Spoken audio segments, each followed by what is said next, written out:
Ayan. So, good afternoon, everyone. We are now live in this room for the SpEd and ALS po. So, kindly share po yung link natin. You get it from the ICT coordinators po, no? Yung link natin for the SpEd and ALS. So, live na po tayo. Nasa YouTube na po tayo. Okay, Sir Ben, Ma'am Chit, and Ma'am Ruby. Okay, you may now start po.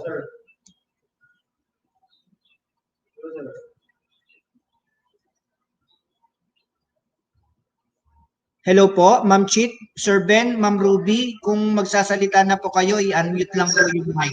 Naka-live na po tayo sa YouTube. Yes, sir. Sir Ben po mag-start. Hi, good afternoon. Yes, ma'am. Thank you very much, Sir Rick. We are now on for our afternoon breakaway sessions, and we would like to greet our participants for this room, our ALS and SpEd teachers. Kumusta na po kayo? Good afternoon po. We are now on for our afternoon session, and the topic given to us for the three of us. I'd like to introduce my co-presenter for this room. I hope you can see now our screen. Where's that? This one? Share screen. So ito? Share screen. Ayan, click mo na yung naka-red, naka-red. Ano? Nandito na siya. Ayan na. Ayan, click mo. Pwede ka lang yan. Tapos i-phone mo na siya. Presenter's view. Yes. Sa slideshow.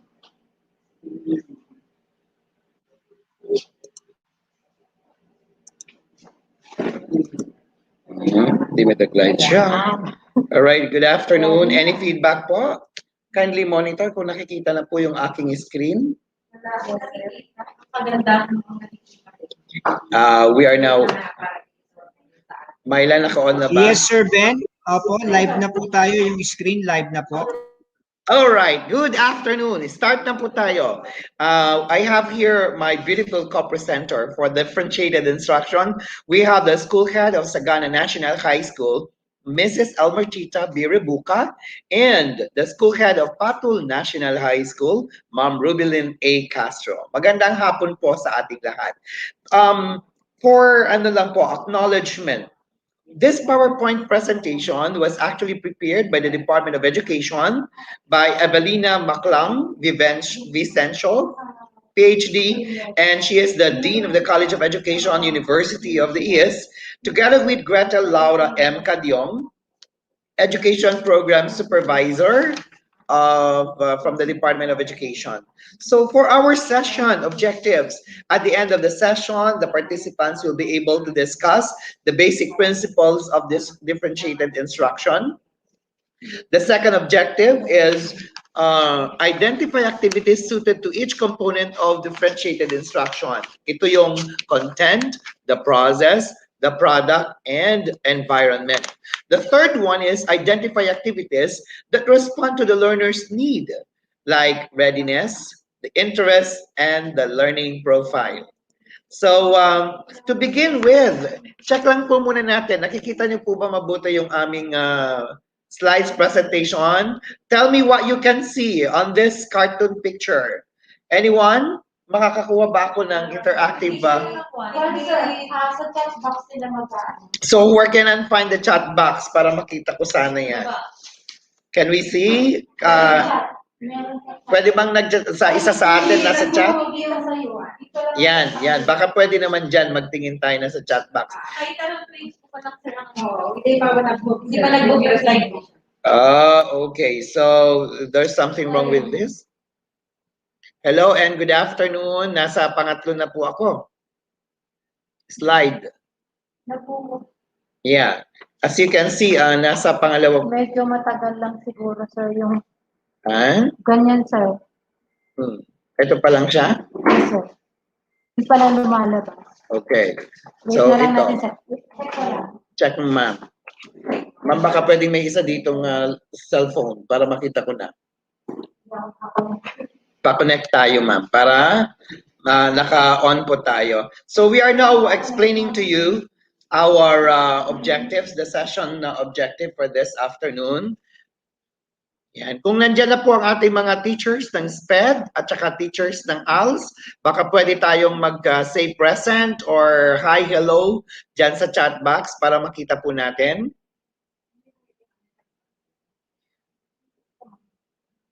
Ma'am, nakikita na ba itong second slide ko? Myla? Wala pa daw. Hindi pa daw nakikita ito, Myla.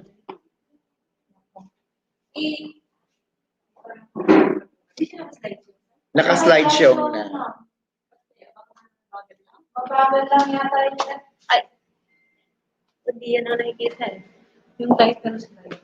So we are trying to check no technicalities sa lahat ng ating mga tagapanood ng ating slides. Nais ko lamang pong ipaalam na we are now on for our afternoon session, and this is all about differentiated instruction for this room. Okay, to have to fill the gaps dahil mukhang kailangan ko ng filler. So sige, papasukin muna natin, no? Ano nga ba ang differentiated instruction? Alam ko, it's no longer new to you, especially teachers. Alam niyo ko, nakuha natin ito when we're discussing about the new curriculum, which is the K-12 curriculum. And as a teacher, alam ko, hindi rin ito bago dahil diniscuss ito when we have our PPST. Ang RPMS, connected tayo sa ating differentiated instruction. Kung hindi ako nagkakamali, it is actually on package 6. Nandun tayo sa 6th package ng RPMS PPST about differentiated strategies and teaching strategies. Yan, differentiated teaching strategies. Sige. Pwede na ba? Dira-diretso na ako? Acknowledgement? Nakikita na ba? On my second slide? Okay.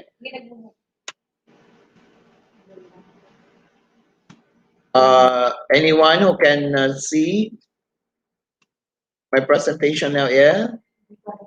Myla? Yes, sir. Okay, cannot be moved. My presentation now, yeah? Myla? Okay, cannot be moved. Hindi siya nag-move. My presentation now, yeah?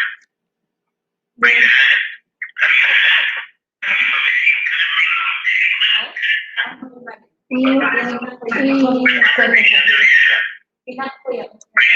Close mo. Ay, minimize mo lang siya.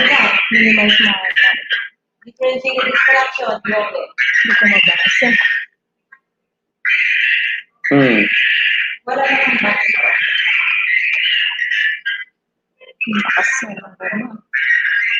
Stop screen mo nga muna.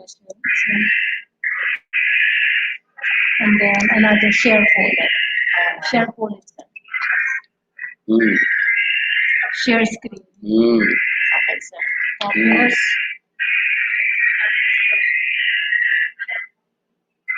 Naka-on yung microphone mo ba? I-off mo kasi yung mic mo. Ang moment na dyan nakakuha. Off mo yung mic mo. nanonood ako, sir. Mic mo lang.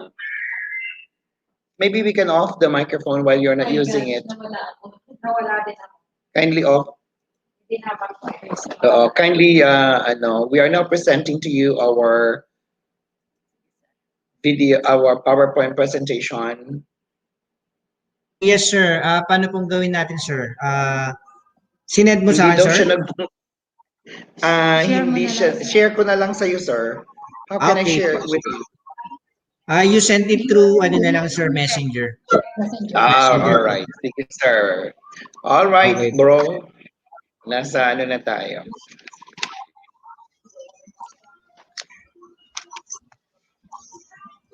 Hintayin ko sa Messenger, sir Ben. Oh yeah, here we go, bro. Para po, naka-live na po ba tayo, bro, sa ating mga SpEd teachers? Yes Naka-live na po, tayo. kanina pa po. Opo, opo. Opo, so i-greet natin sila habang nag-ano na sa mga Yan, SpEd oo. teachers natin. Alam ko po galing pa yan sa ano, nandiriyan sila sa North Central SpEd. We also have from South Central SpEd.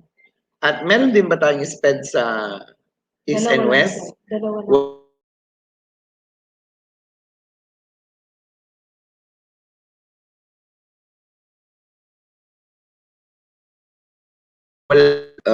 Okay. Bro, isinend ko na sa iyo ang aming PowerPoint, bro. I hope YouTube na yan. Yes. naka-ready na. Sige, so we are now saying hello habang ginagayak po natin sa ating mga teachers. Kung sino man po yung mga nagwa-watch, three is watching now. Sabi po kasi kaya baka tatlo lang din kami. Sir Ben, wala pa po yung ano, wala pa po yung PowerPoint. Oo. Wala Okay, pa po sir. yung PowerPoint. Okay, iayos ko po. Maybe, bakit ayaw pa niya? Baka po matagal kasi I have 72 slides. But ano, very short lang naman yung mga ano. It so happened that per slide ay medyo malalaki lang yung nilagay nating text, no? So we also presented there our objectives, and per objective ay nasa 1 or 2 lang per slide, kaya malaki yung activity. Microphone po, Ma'am Ruby. Off natin yung microphone. Yes. Okay, so I hope nabasa ng aking brona yung ating PowerPoint. Medyo matagal po, I know. Yes, Mabagal downloading po. po. Ayan, thank you very much po. Ayan.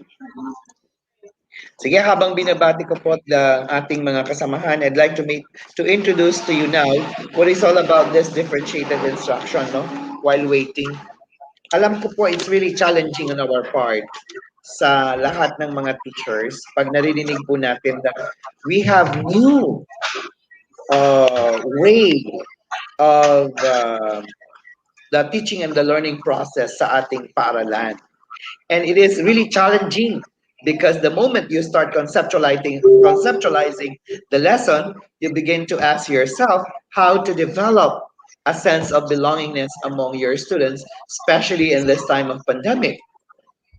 I know for this talk, it is also an opportunity for us to think out of the box and view learners with different backgrounds, our sets of experiences, our cultural context and capabilities, as well as establishing what we call the inclusive classroom. That's why even the SpEd, the special education, and also the alternative learning system, which is ALS, inclusive kasama po natin yan. So in this lecture, we will show you how you can use differentiated, developmentally appropriate learning experiences to address also our learners' needs. Yung kanilang strength, the interest, experience through our lesson exemplars, our instructional materials, and of course, the assessment tools and strategies. Oh, Sir naka-ready Ben? na po ang ating ano. Ready na? Yes, opo, okay po, okay na po. So ready na po ang let's start the ball rolling para sa ating mga samahang mga teachers. Start na po ako. Second slide please, bro. Mga kaibigan, on our second slide, you can see here. Yan. This division-led in-service training, the one in charge for us is the instructional, differentiated instruction. Second slide, please. Yun. Nakita niyo na po yung mga kasamahan ko. The first one is Ma'am Elmerchita Biribuca, the school head of Sagana National High School. And the second one is Ma'am Rubilin Castro from Patol National High School. Now, with regards to the presentation of our PowerPoint, next slide please, we would like to acknowledge first, disclaim lang po kami Next slide, please. This, apo, yan. We have here Evelina Baclang Vicencio, PhD, the Dean of the College of Education, and of course, we have Ma'am Gretel Laura Catyong. Now, our objective at the end of the session, we have here discussed the basic principles of differentiated instruction. And then the second objective is identify activities suited to each component of DI, either content, the process, the product, and the environment. Next slide, please. Yun. The third objective is to identify activities that respond to learners' needs. Yun. This is all about the readiness, the interest, and of course, the learning profile. Now, yan, third na. We now go to our activities. The first, next please. What can you see on this picture? Tell us something about this picture. Kung nakikita nyo na po yung picture, pwede ho kayong mag-chat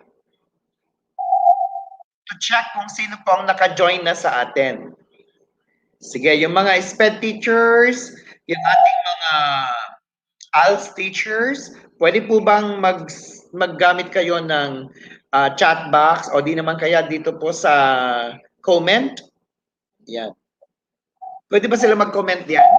Yeah, may chat sa baba. Okay, kindly check the chat box para po mabasa namin kung ano yung nakikita niyo dyan. So, wala pa tayong nakikita. Tatatlo pa lang yung watching. For the SpEd teachers, sa tingin nyo ba nandyan na? Comment lang po para malaman namin if you're here already joining us. Wala akong chat. Saan ko kaya makikita yung mga nagchat-chat na? Meron na po bang nagchat-chat mula sa ating mga SpEd teachers? Okay. Si Sir Wilfredo Selmo, anong sabi niya? Pencil.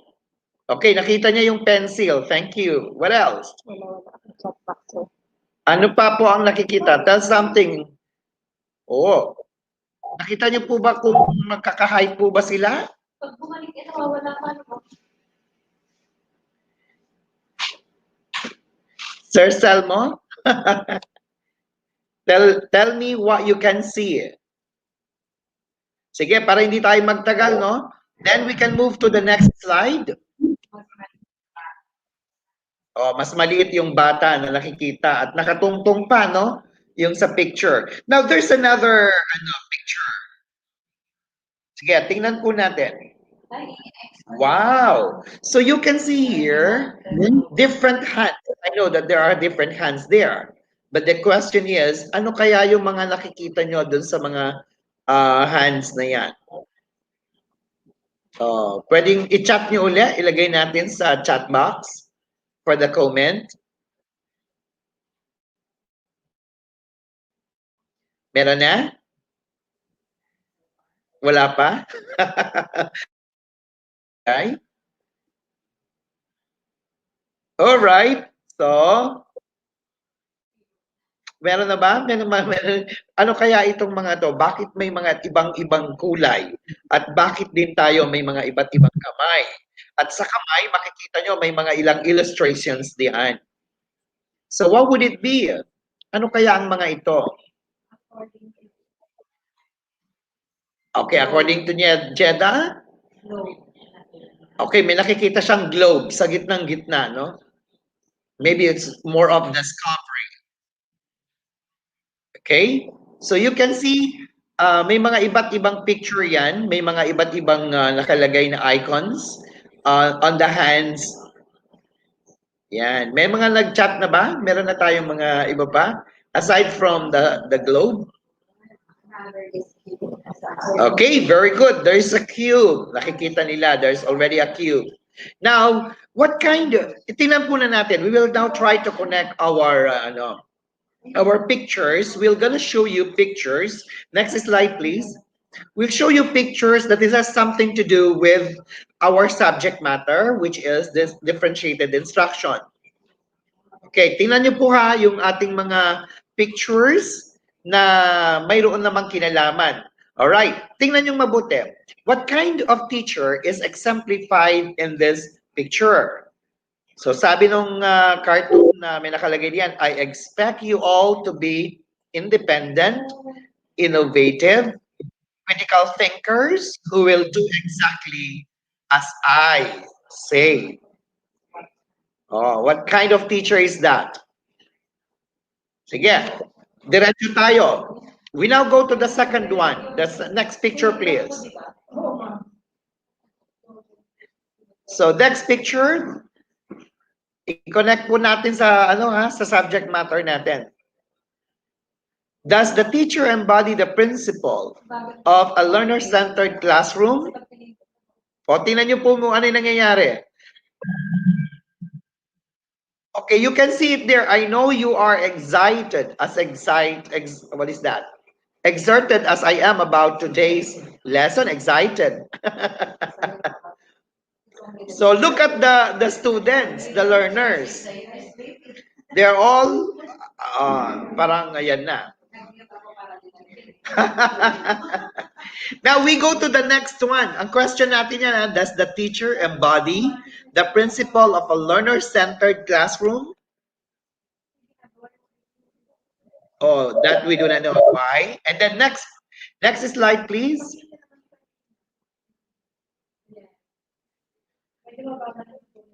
All right, the next slide is, how does this cartoon relate to the present situation in the Philippine classroom? Tingnan natin ngayon. Yan. Back to school, and there is Miss Idler. As you can see, there are also students at the back saying something. How do you turn this thing on? So may mga interest sila. Question would be, how does this cartoon relate to the present situation in Philippine classroom? Okay, next. Next tayo. Malapit na tayo. We're moving now to differentiated instruction. Next slide, please. The students feel free to create a PowerPoint or a Word document with some great pictures for our final project. So, tingnan po natin, there's a chat. Nandito nag-uusap sila. It is so great to relate to the way kids want to do things. That's according to the teacher. But on the part of the student says here, it's so sad teachers can't even relate to the way we want to do things. So look at the conversation there. Now, how about this picture? This is going to be the last. Next slide, please. The last slide is, does the picture manifest differentiated instruction? When writing your essay, says here, I encourage you to think for yourselves while you express what I most agree. Mukhang yung teacher lang, no? Ulitin natin. When writing your essay, I encourage you to think for yourself while you express what I'd most agree with. So, is that a learner-centered?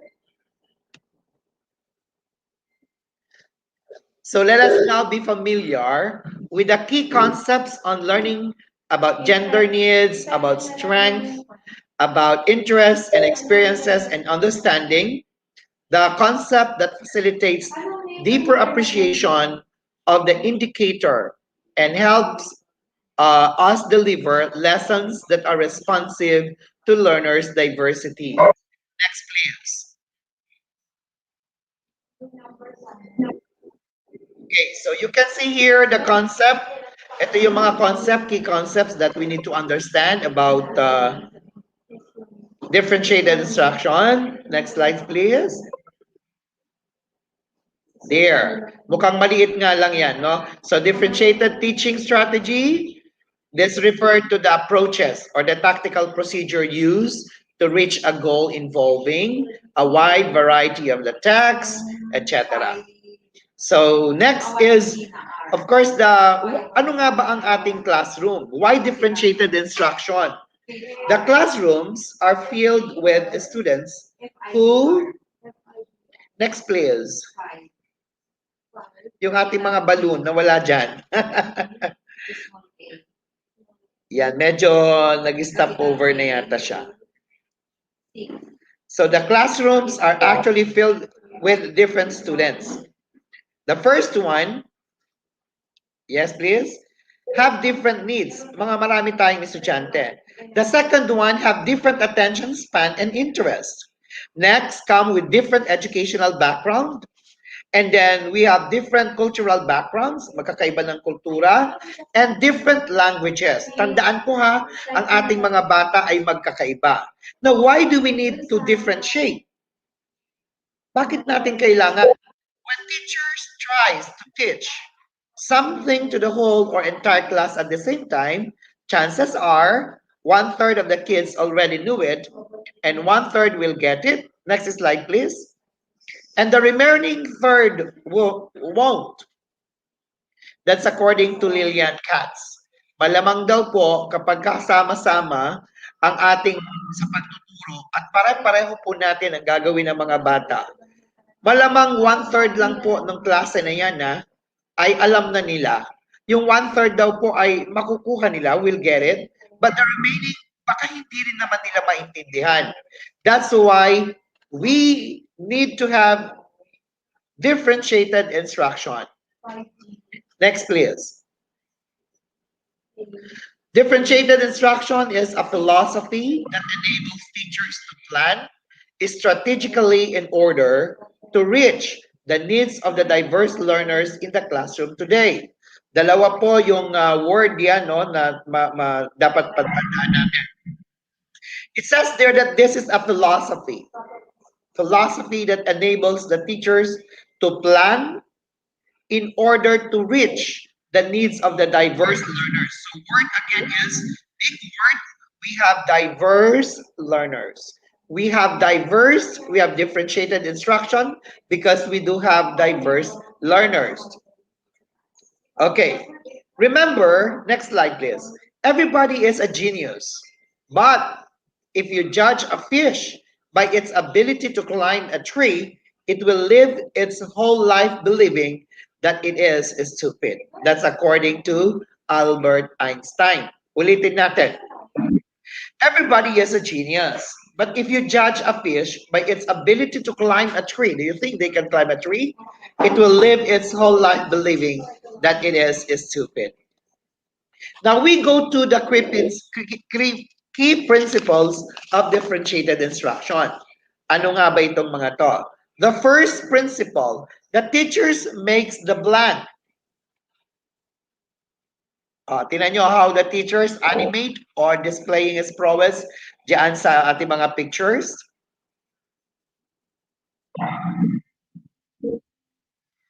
So ulitin natin, the teachers makes the blank. Ano yung letter D dyan? Sige, mamaya natin ibigay yung sagot. Now we move. The second slide. It says here, principle 2. The students blank in learning preferences and need multiple and varied avenues to learning. So, tinan mo yung word ng mga students dyan. That's the second principle. What is D? Students blank in learning preferences and need multiple and various avenues to learning. The next principle. The third principle is all students can blank what is important for them to be learned. I repeat, the third principle. All students can blank what is important for them to learn. Now we move to the fourth principle. Tingnan natin. Look at this picture. Yan, that's the third principle. Now, next slide, please. It's all about the fourth principle. Instructions must be blank, and it starts with letter M. Ano kaya yung M na yan? Huh? And upon looking at the pictures, try to look at the students. They're doing something. Okay? Next principle. Curriculum, instruction, and blank are inseparable. Alam nyo ang sagot diyan. Key principle number 5 for differentiated instruction, the curriculum, the instruction, and the blank, which start with letter A, are inseparable. Next, principle number 6. Blank should be valued and respected. As you can see in the pictures, we have a lot of students there. For principle number 6. Okay? Ulitin natin.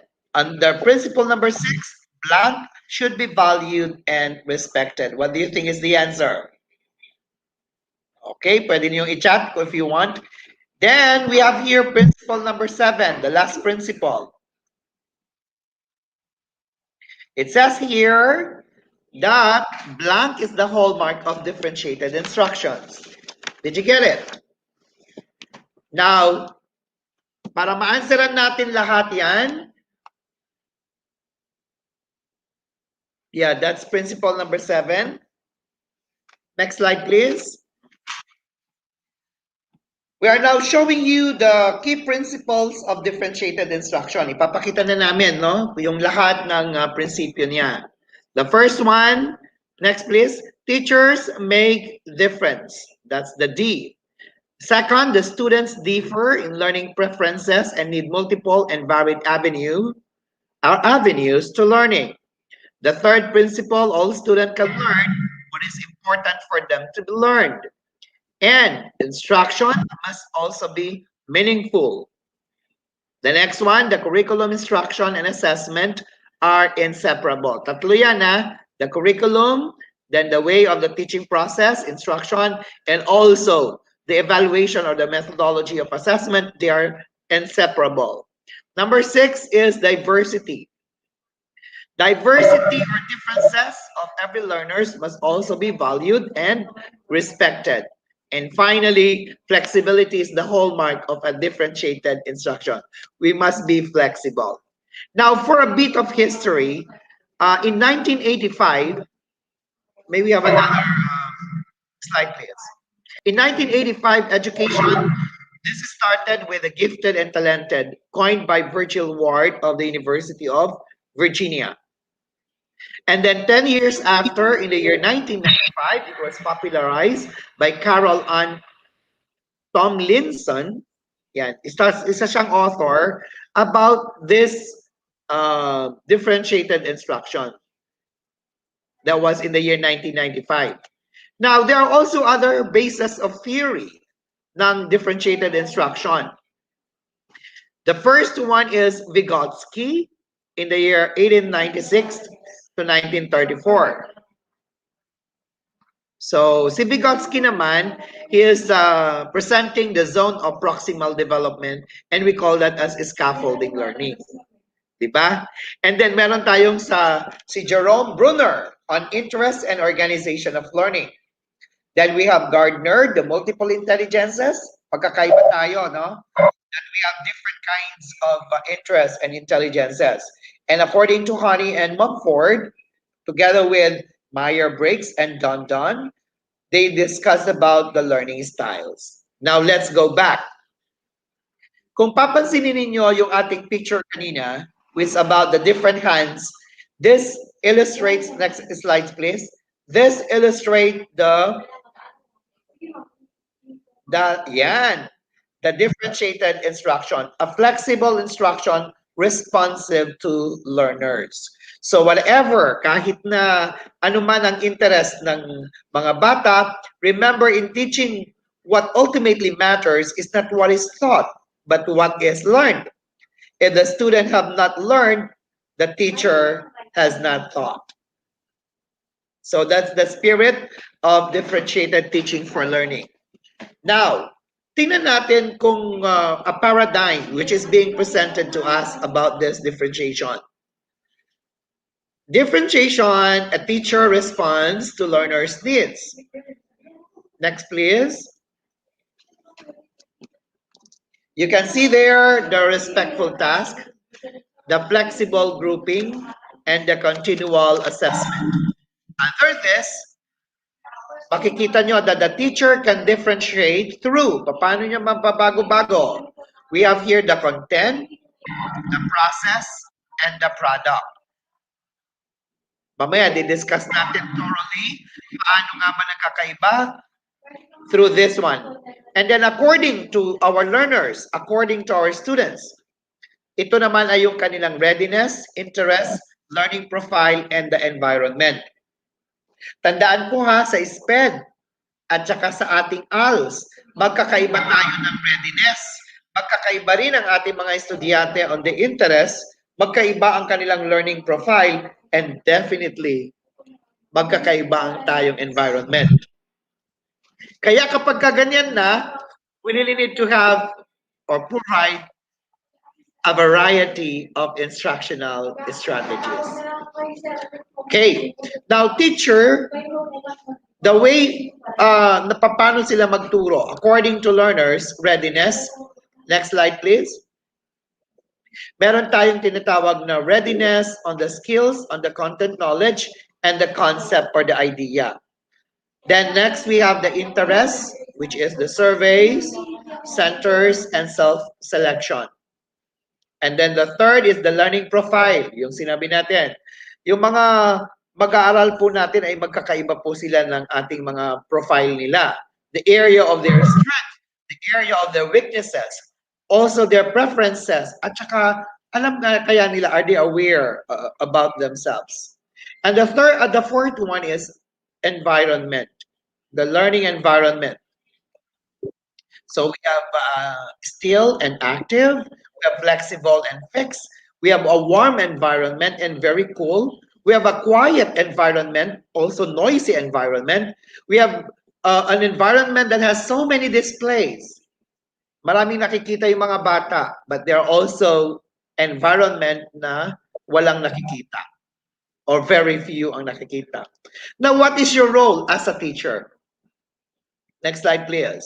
The teacher must move away from the notion that they dispense information and knowledge, but more towards seeing themselves as an organizer of learning opportunities. Dapat ang ating mga teachers, ito po yung kanilang ginagawa. Okay? Their role is to move away from the notion that they dispense information and knowledge, na parang lahat nang gagaling sa kanila, but move towards seeing themselves as the organizer of learning opportunities. Parang dapat ay paano mo ba inaayos lang yung kaalaman ng ating mga estudyante. The teacher proactively plans and carries out varied approaches in order to create the best learning experience possible. So, lalo na no, yung ating mga ALS, magkakaiba tayo ng age, no? Magkakaiba rin sila ng paano sila, kumbaga yung age nila pero gusto pa nilang mag-aral. So as a teacher, your role is how to organize it, no? And then you must be proactive. So the teacher proactively plan, dapat pinaplano mo. And in that, you need to present approaches in order to create the best learning experience possible. Kung yung bata noon ay parang hindi siya makapag-aral, no? Lalo na yung ating mga SpEd. Paano nga ba mag-aaral yung mga SpEd? What kind of classroom? Now, the teacher, as yung kanyang role, is try to plan first. Because our aim, next slide, our aim is to promote through education a safe, effective, caring, and responsive learning environment, ensuring the quality care. Dapat habang nag-aaral yung bata, isa sa purpose talaga natin or aim natin ay magkaroon talaga ng napakagandang pamamaraan para sa pag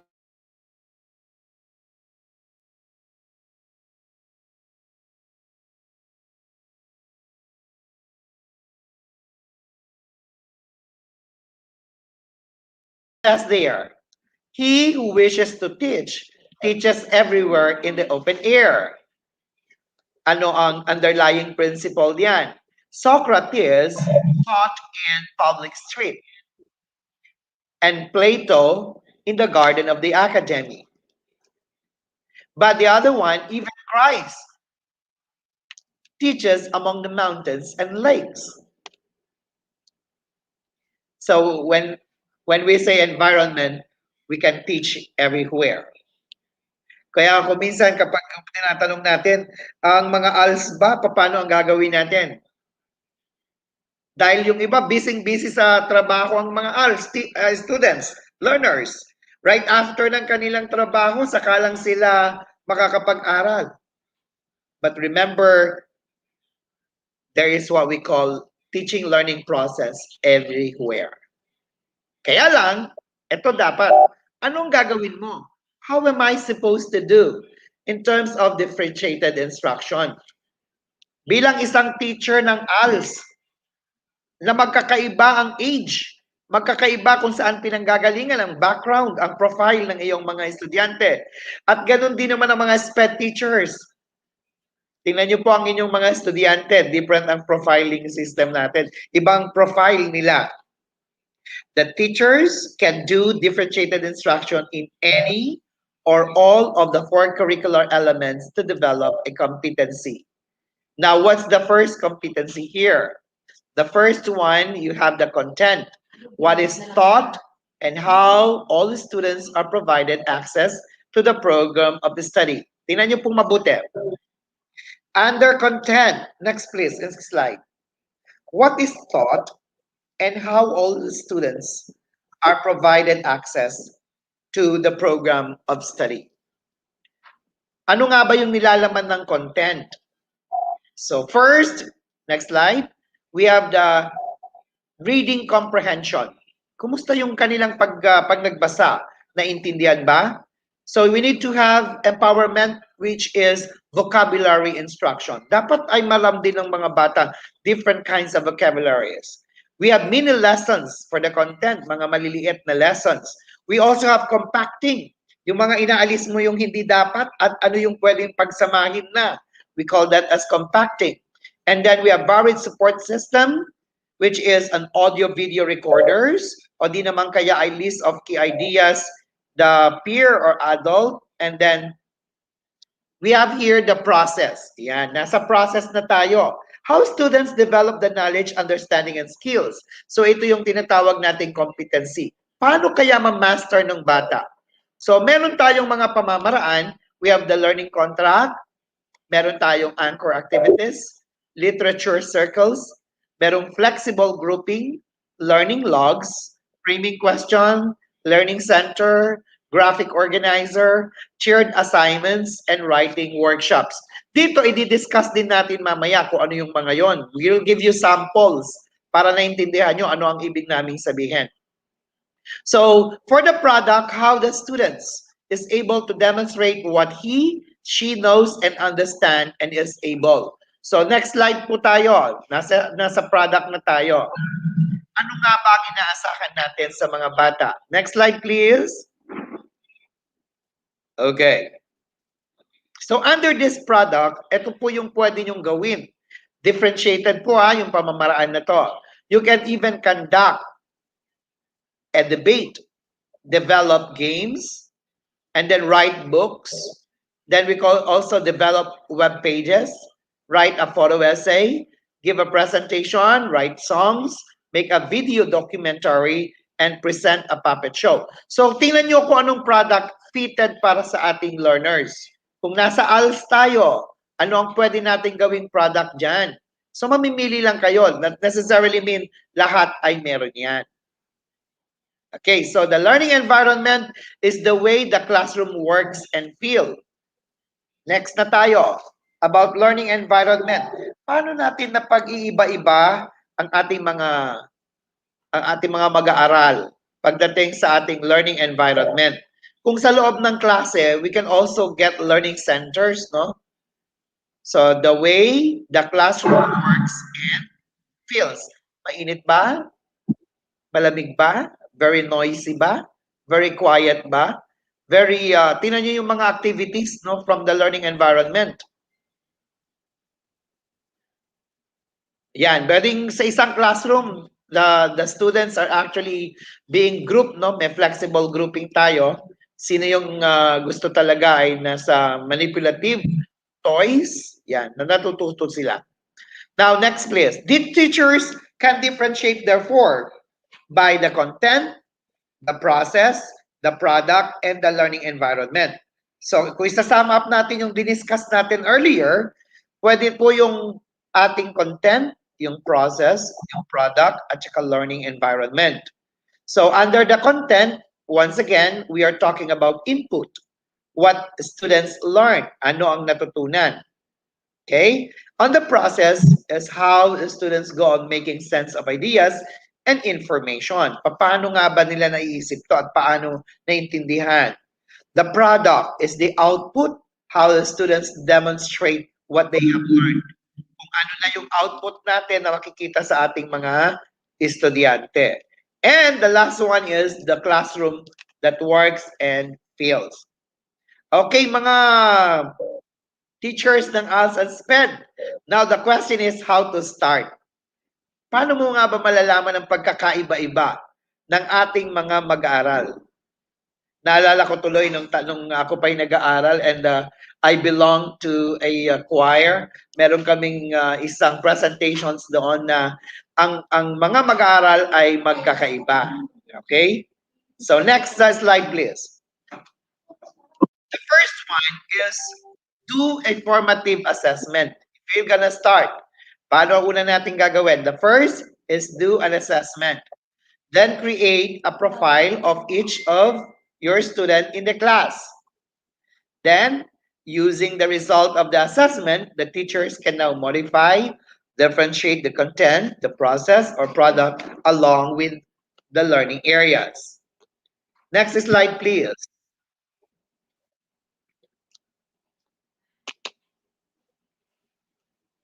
Sige po, pababa na po. Yan, ulitin ko ha. So, how to start?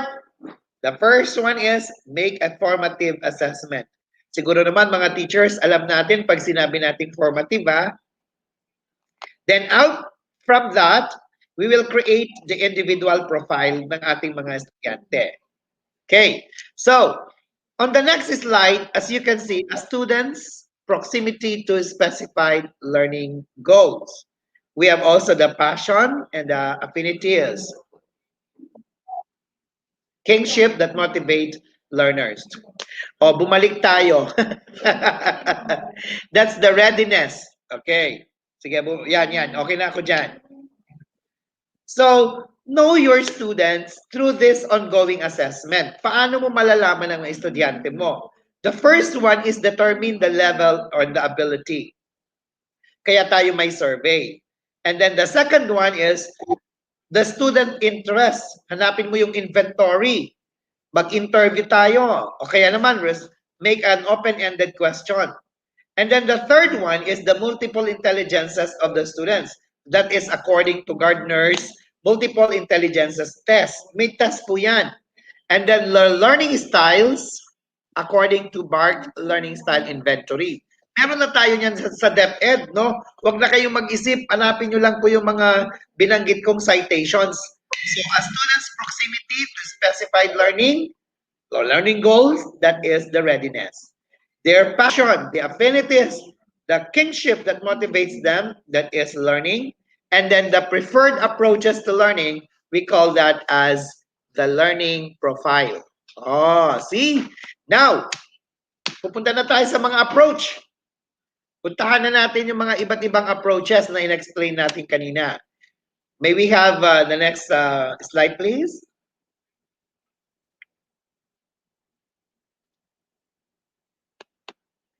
Okay, tingnan natin yung next slide.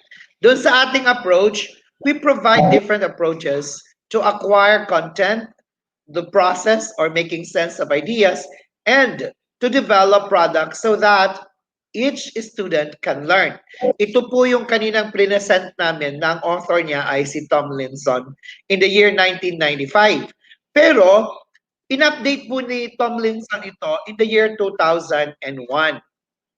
So, ano yung mga sinabi niya? There are ways to differentiate content. So, ano-ano itong mga ways na to? Next slide, please. The first is the varied text, the accelerated coverage of material, the varied supplementary material. We have graphic organizers, independent study, the tiered assignments, the interest development center, and compacting. So yung ways to differentiate ay halos ipinakita ko po dun sa paradigm na una kong sinabi, no? And differentiating content allows the student to begin in different places in the curriculum, and they will proceed at their various rates. Now, we go to the ways to process. Paano naman yung process? Paano magkakaiba yung pamamaraan? Next slide, please. We have here the fun and games, the RAF or the role, audience, format, and topic. We have cubing, think dots. We also have choices. Then we have centers. Then we have tiered lessons. And finally, the contract. Kinakailangan parang naglalaro yung bata. Habang naglalaro yung bata, natututo. Habang natututo, nag-grow siya kasama ang kaniyang mga classmates, ang kaniyang kapwa mag-aaral. No? Pero ito, yung word natin kanina, you can make use of different process. Appropriate to our learners. Kaya siguro kung halimbawa yung mga nasa SpEd natin, you can make use of the videos, visual, or something that they can touch para natututo yung mga bata natin sa SpEd. Iba pa din kapag may senses no, na gumagana sa kanila. Aside from hearing and watching, they can also have the proper way of learning na nahahawakan nila at namamanipulate nila. Okay, now we go to the learning centers. Okay. On my picture, you can see there, my learning contract. Ang contract niya is my reading contract. Question is, how many books do you want to read this month? Complete and sign the contract below. O, di ba kaya-kaya natin dito sa mga bata? Lalong-lalo na sa mga nasa ALS. What do you think is their contract? Next is the homework or chore contract. They agreed to give at least 100% effort. Next slide, please. So, kaya-kaya nilang matapos, finishing and handling their homework on time. About finish doing things on time. Then when this goal is reached, he or she will earn blank. Then you can see there the signature of the student and the parent. Now, when you plan the tiered assignments, punta naman tayo doon sa tiered assignments. This concept to be understood or skill to be mastered. Kinakailangan po, ipapagawa mo muna yung standard. You create first the level task that is the standard. On that level task, i-adjust natin kung sino ang medyo mahina at sino naman ang medyo advanced. So you can see there below the level task and above the level task. So what can be tiered? Ano ba ang pinagsasama-sama natin? The process, the content, and the product. We also have the assignments, the homework, learning stations. We also have some assignments, the writing prompts, the anchor activities, and also other materials. Next, please. The level that we can adjust. Ano ba yung mga level that we can adjust? First is the level of complexity. Baka naman masyadong mahirap. Baka masyadong difficult. There is complexity. Marami masyado. And also the amount of structures. How about the pacing of our students? And even the materials availability. Can we adjust? Now, concrete to abstract, and option based on student interest, as well as option based on the learning styles. So paano ba tayo magkaroon ng cheering, ng pagsasama-sama? The first one is identify the standard, as I made mention. Ano nga ba yung konsepto? And what will be your generalization about your students to learn? Ano siya? Then, the second one is decide if the students have the background necessary to be successful with that lesson. So alamin natin yan, and then you make decision. And after getting the decision, you assess now the students' readiness, interest, and the learning profile. Mag-start na tayo. Now, I will give you samples. Ito po yung mga samples kung paano ang iba't ibang ginagamit natin. The first one is the Tic Tac Toe. The students complete 3 activities of their choice in a straight row, creating a winning Tic Tac Toe project. Paano nga ba to? Sa inyong mga teachers, alam niyo po ba ang Tic Tac Toe? Yung the first na makakabuo ng isang linya, no? Nakakompleto, a straight row. So, pwede natin gamitin yan, the Tic Tac Toe. Next naman is the cubing. Sa cubing, pwedeng nakalagay doon ang 5 W's and 1 H. So, I'll give an example sa cubing. Next slide, please. Tingnan natin po. My family in the past and present cube. Yan yung cubing formula. That's the generic cubing, no? Nakalagay. And then after that, makikita mo, my family in the past and the present cube. So, yung mga cube na yan, there is a corresponding question. Yan. Kaya, ginagamit natin yan. Next, we have exit cards, the decimals and the fractions. Alam niyo po yung mga exit cards, may mga certain learning centers tayo in the classroom. And found in the learning centers are the exit cards. May mga pwede nilang gawin. How is a decimal like a fraction? How are they different? What light bulb moment for you as you've thought about fraction and decimal? Yan po ay makikita nila dun sa mga learning centers found in your room. So pagka mga bata makita sila ng mga something to work on, yan po ang tinatawag nating exit cards. Now, student survey. Wow, maganda po ito. According to Caroline Chapman. Ang word lang po very simple. At school, sa eskwelahan, I like blank because blank. Or, I do not like blank because blank. Then, if I have free time, I prefer to blank or blank. Then, my favorite thing to read is blank. Ito po, simple survey lang to sa mga estudyante natin. To know their interest. Para alam na natin ang mga preferences nila. Next, we still have another student survey form. Ang nakalagay naman dito ay answer the following questions either yes or no. Or bilugan lang po nila. Pwede nilang bilugan yung kanilang sagot. 4 is yes, and then 3, 2, 1, 1 is no. O, tingnan niyo pong mabuti. If the students wants to read, pag ang estudyante gusto niya, then just say yes, di ba? I like to make up songs. Yeah, oh. And then I'm challenged by the things that are difficult. Then other questions there. Now, this is the interest inventory. Alamin naman natin yung interest inventory nila. What is your favorite activity or subject at school? Ano naman yung ayaw nila? Your least favorite. What are your best subject? Or what makes them easiest for you? Bakit nga ba napakadali? Recess subject is the easiest. So ano kaya sa mga bata? What subjects are too difficult for them? And what makes this subject difficult or hard for them? Now, what subject make you think work the hardest and why it is considered as the most challenging? So, if you could learn about things you wanted, what would you choose to learn about? Meron pa tayong ginagamit na graphic organizers. Next slide, please. Sa ating graphic organizers, marami po yan. Meron tayong circular story, compare and contrast, the Venn diagram, the pair share, the retell and relate, reflect. We also have the flow chart, the character map, and etc.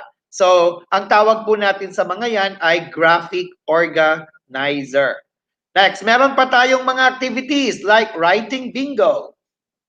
Paano nga ba yung writing bingo? Yan po yung graphic organizers natin. Next, please. Sa writing bingo, pwede tayo magbigay ng mga pattern na pwede nilang sagutin. Kung mabubuo nila yung pattern, that's the writing the bingo.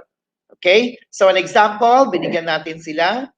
So this in their subject English. So ano kaya ang gusto nilang gawin? Now, aside from that, meron tayong interest-based assignment. So they will select a person in one of the folders and they try to write a composition describing that person. Ang medyo ano lang dito challenging is they are describing the person as thoroughly as they. The barangay leaders, kung meron sila, o kaya naman, tell something about an artist found in their barangay. O di naman kaya mga idol nila in the barangay. Baka meron silang at the young age, meron tayo. So it's their interest-based assignment. We call that as interest-based. Differentiate the product. Next, please. Next, please. Sunod po tayo. Ways to differentiate the product. Isa pa po. Interest-based pa yan. Isa pa po. Paano nga ba ma-differentiate pagdating naman dun sa output nila? So this one, next please. Giving the students option on how to express required learning. Example, create a puppet show, write a letter, or develop a mural with labels. Oh, maraming mga bata ngayon into art, no? They want to have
Hello, good afternoon, Sir Ben. Hello po, Sir Ben. Hello po, Sir Ben. Hello po, Sir Ben.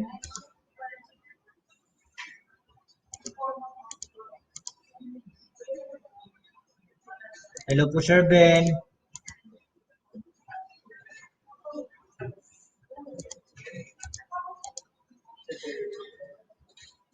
Ayan. Ma'am Ruby, nasa South po ba kayo? Pa-unmute po. Wala si Sir Ben. Hello po, Sir Ben.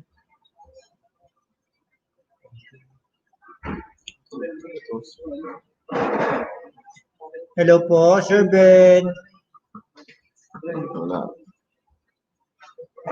Hello po, Sir Ben. Nawala po si Sir Ben. Wait lang po natin ha, mga ma'am, sir. Wait lang po natin.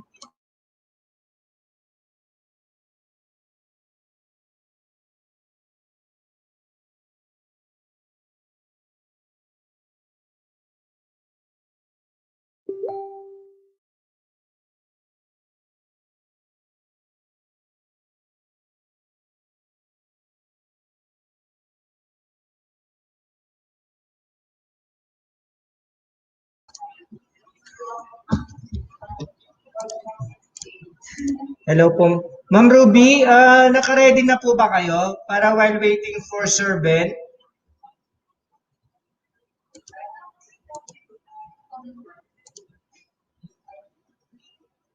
Wala naman.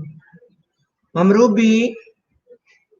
Ma'am Ruby, paki-unmute po. Yung, paki-click lang po yung mic.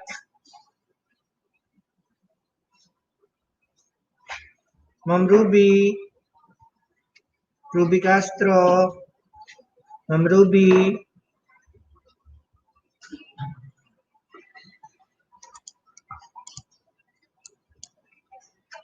Hello po? Hello po?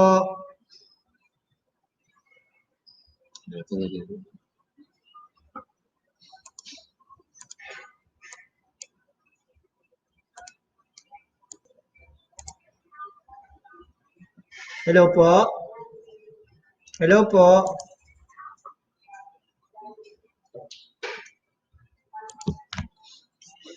Tawagan ko na nga si Ma'am Ruby.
picture, no, para makapasok tayo dun sa first picture.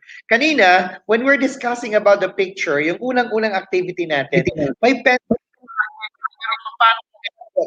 hawakan ng bawat isa. Nahawakan naman nila. But on different way. Yung isa ay kinakailangan pa niyang pumanik at gumawa ng isang maliit na patungan para lang siya makaabot na in the parallel area ay kasama siyang nakahawak doon sa pencil. Anong ibig sabihin ng ito? Magkakaiba man, magkakasapa man sila sa classroom. Malamang yung pinakamatangkad dyan, baka 50 years old na. Tapos yung kasama niya doon sa ALS na bata, siguro mga 9-year-old pa lang siya. Magkaiba man ng age. But because we are in that process, tayo ay nanduroon sa pag-aaral ng ALS, malamang po ay magkakasama tayo pero magkakaiba ng approach. Okay, yun ang ibig sabihin ng differentiated instruction. So we try to address the needs of our learners. Ang unahin po natin ay hindi yung para sa kapakanan ng teacher kung paano niya lang gustong ituro yung alam niya. Siyempre, ang mga teachers, they already have the knowledge, no? Pero paano mo nga i-across yung knowledge mo sa mga learners mo? At sabi natin doon, kinakailangan ang unang gagawin natin is to assess and profile our learners. Especially for the ALS at saka sa SpEd, kailangan pong ma-profile natin ano bang degree pagdating sa special needs ng mga anak natin. Teachers, I know for SpEd, binigyan pa kayo ng empowerment o kaya mas capability building for you to understand more your student needs. So, binibigyan kayo ng training para lalo nyo pong maintindihan ang behavior ng inyong mga estudyante. Same is true with that of ALS. Alam natin ng ALS, we're giving opportunity again to go back to school. Pero syempre meron niyang dala-dala like yung age niya o di naman kaya ay he has a work pero he would like to go back to school to finish education and have formal education. So may mga different types of approaches na ginagawa natin. At yan po ang sumasagot sa tinatawag nating differentiated instruction. Okay, so may mga tanong po ba kayo? I hope yung last part po na naputol ako ay sinasummarize ko na po siya. Nire-recap ko na po yung aming mga pinakita sa inyong mga slides sa taas kanina. So don't forget, differentiated instruction, we call this as learner-centered instruction. Iyon to pa rin ay hindi sa teacher na kagustuhan, kung hindi sa kapakanan ng ating mga kabataan. Thank you very much. It's already 3 o'clock in my watch. Maraming salamat. With me, Ma'am Ruby and Ma'am Jim, saying thank you po sa lahat ng nakasama namin dito po sa ating room 2, which is for the ALS and the SpEd, and discussing with you is what we call the differentiated instruction. All right. Thank you and bye-bye. Ayan. Thank you very much, Sir Ben. Our education program supervisor for MAPE. So nakita nyo po, napaka-active po ng ating butihing speaker, si Sir Ben po, napaka-husay, napakagaling. I hope na marami po tayong natutunan sa ngayon na po dahil patuloy pa po sa mga darating na araw po. Kasama rin po natin siya na magiging speaker.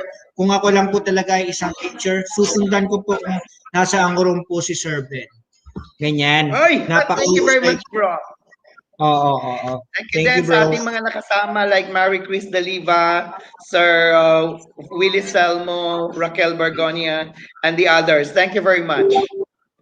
Ayan. So, nakita nyo naman, napaka-humble pa po ng ating supervisor. Walang iba kundi si Sir Benedict. So, talaga naman na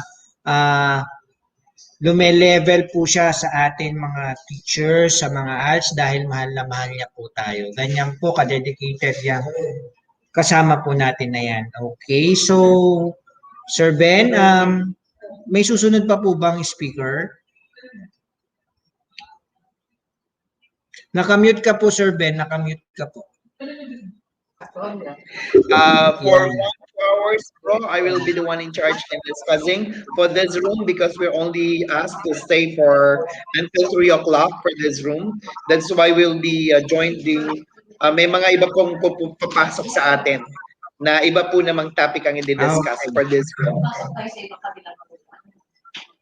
Ayan. So, thank you very much. Thank you very much po. Okay. And, yung mga nandito po na kasama nating mga SpEd and sa ALS, kung maaari po lamang ay doon po kayo pumunta sa YouTube kung saan tayo live dahil ito po ay room only for facilitator, for resource person, and the like po. Nagko-congest na po kasi tayo.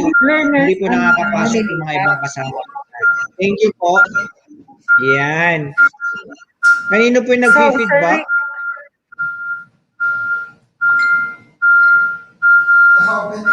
Sir Rick, will you stay in this room? Ayan, Ma'am Ruby. Yes po. Yung mga learners ay mga participants ang lilipas. Ruby, ano po ang concern natin? Ano ay yung next na ma'am? Next na another room ma'am ang ibibigay sa inyo sa SpEd naman. Ay, so, we will exit in this room, Naila. Ma'am, I'm sorry, I cannot I cannot hear po yung sinasabi niyo po, ma'am. Medyo malapo po yung net natin. Ma'am Naila, so anong gagawin ko dito? Hindi ko marinig si Ma'am Ruby. Ma'am Ruby, tawagan po kita.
Ayan, good afternoon, Sir Jonathan. We are just waiting for the next speaker to arrive po.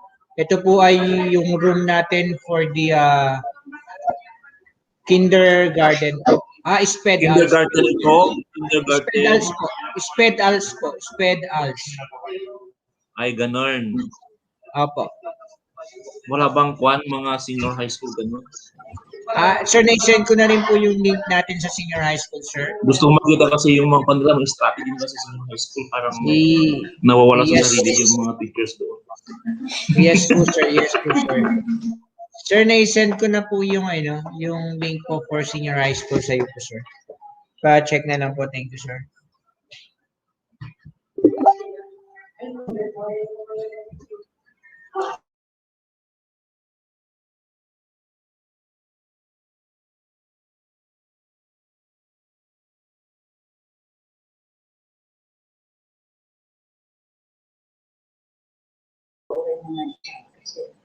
Saan? Okay, correct time sa harap.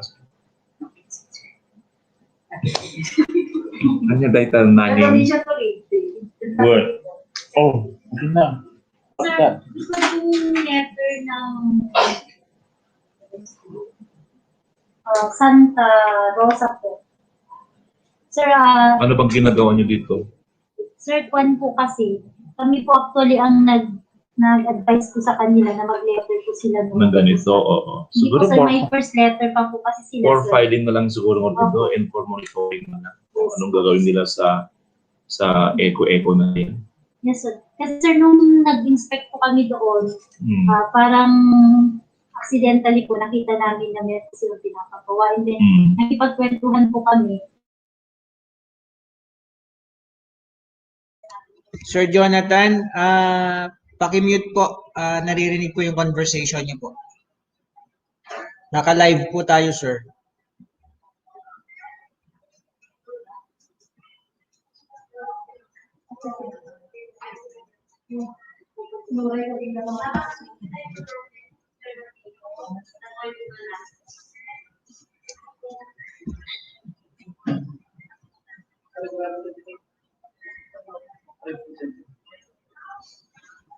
Next speaker na yan.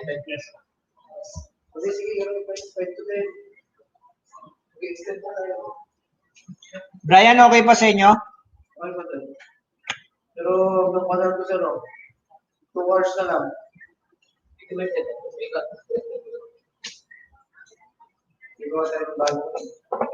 Nautot na ako.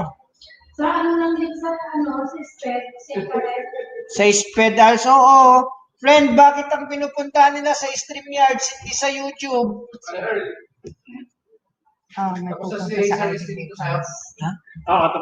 May pupunta sa regional office po. Bibigyan na ako ng token natin. Kaya nadadali nila sa regional office. Ngayon. Pwede siya.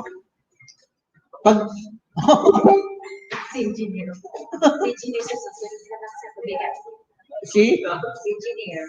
Kayong bahala.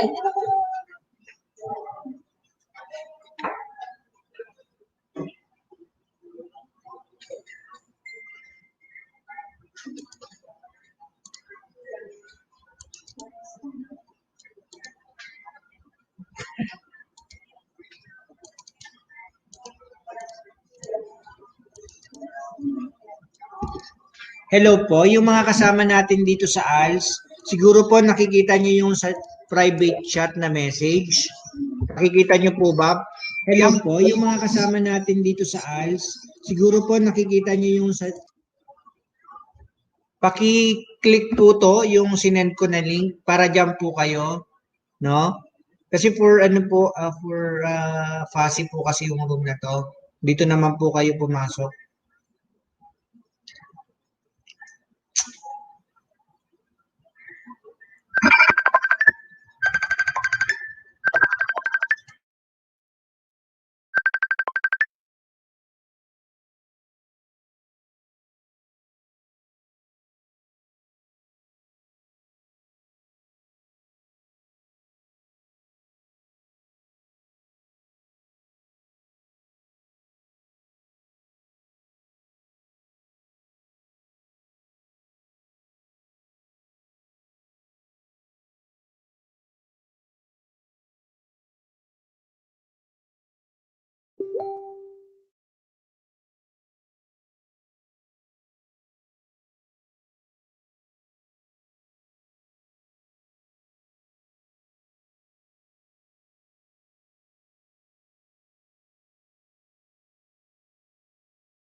Wala nang tao dyan, sir.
Ayan, good afternoon, Ma'am Marjorie. Good afternoon.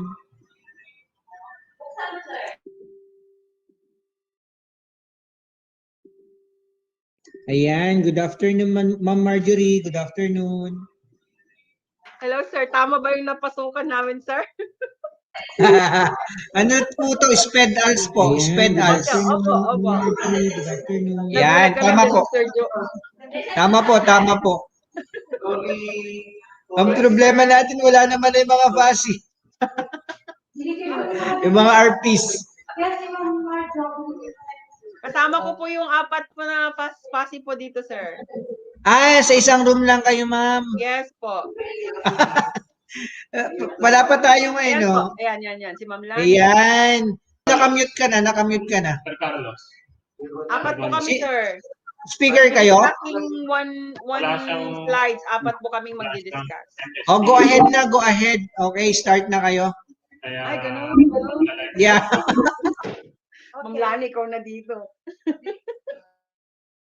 Oh, ayan. Okay, live na yan. Okay, so good afternoon, fellow educators in the SpEd class and ALS. So we are here on room 2. Wala na palang room 2, naka-StreamYard na tayo. Galing kasi sa room 4 kami kanina. Okay, so we are here to discuss and elaborate about the cooperative learning in the 21st century.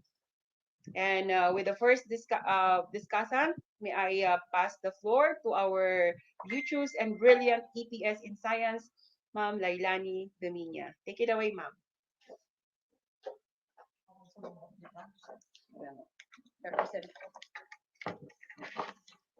Hello, good afternoon everyone. Parang ang hirap naman mag-discuss walang sumasagot. Hello, ma'am. I'm here. Ako ang only one, ano mo. Ako ang 1,000 viewer mo. ang hirap pala ng ganito, okay? Once again, Yeah. Good afternoon everyone. pare,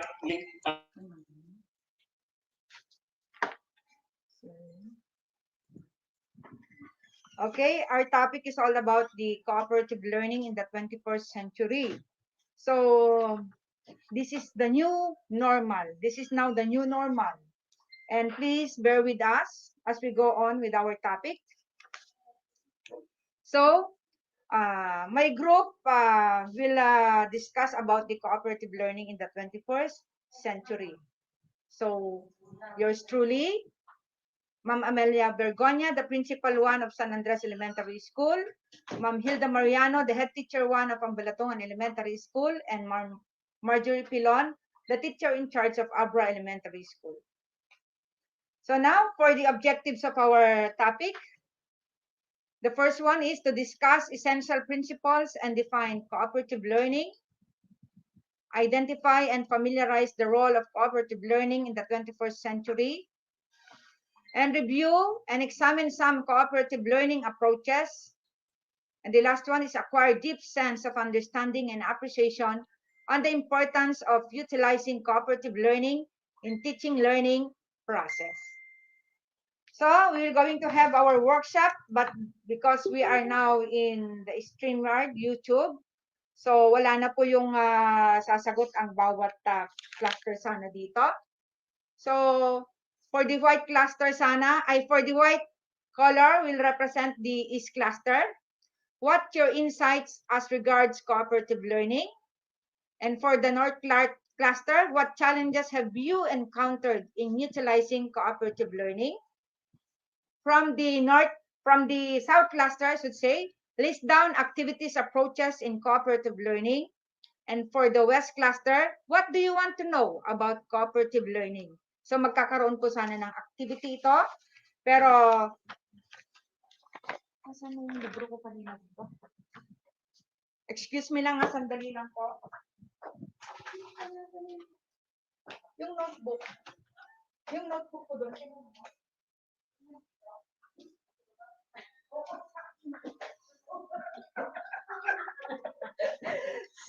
Sorry po, nadampot yung notebook.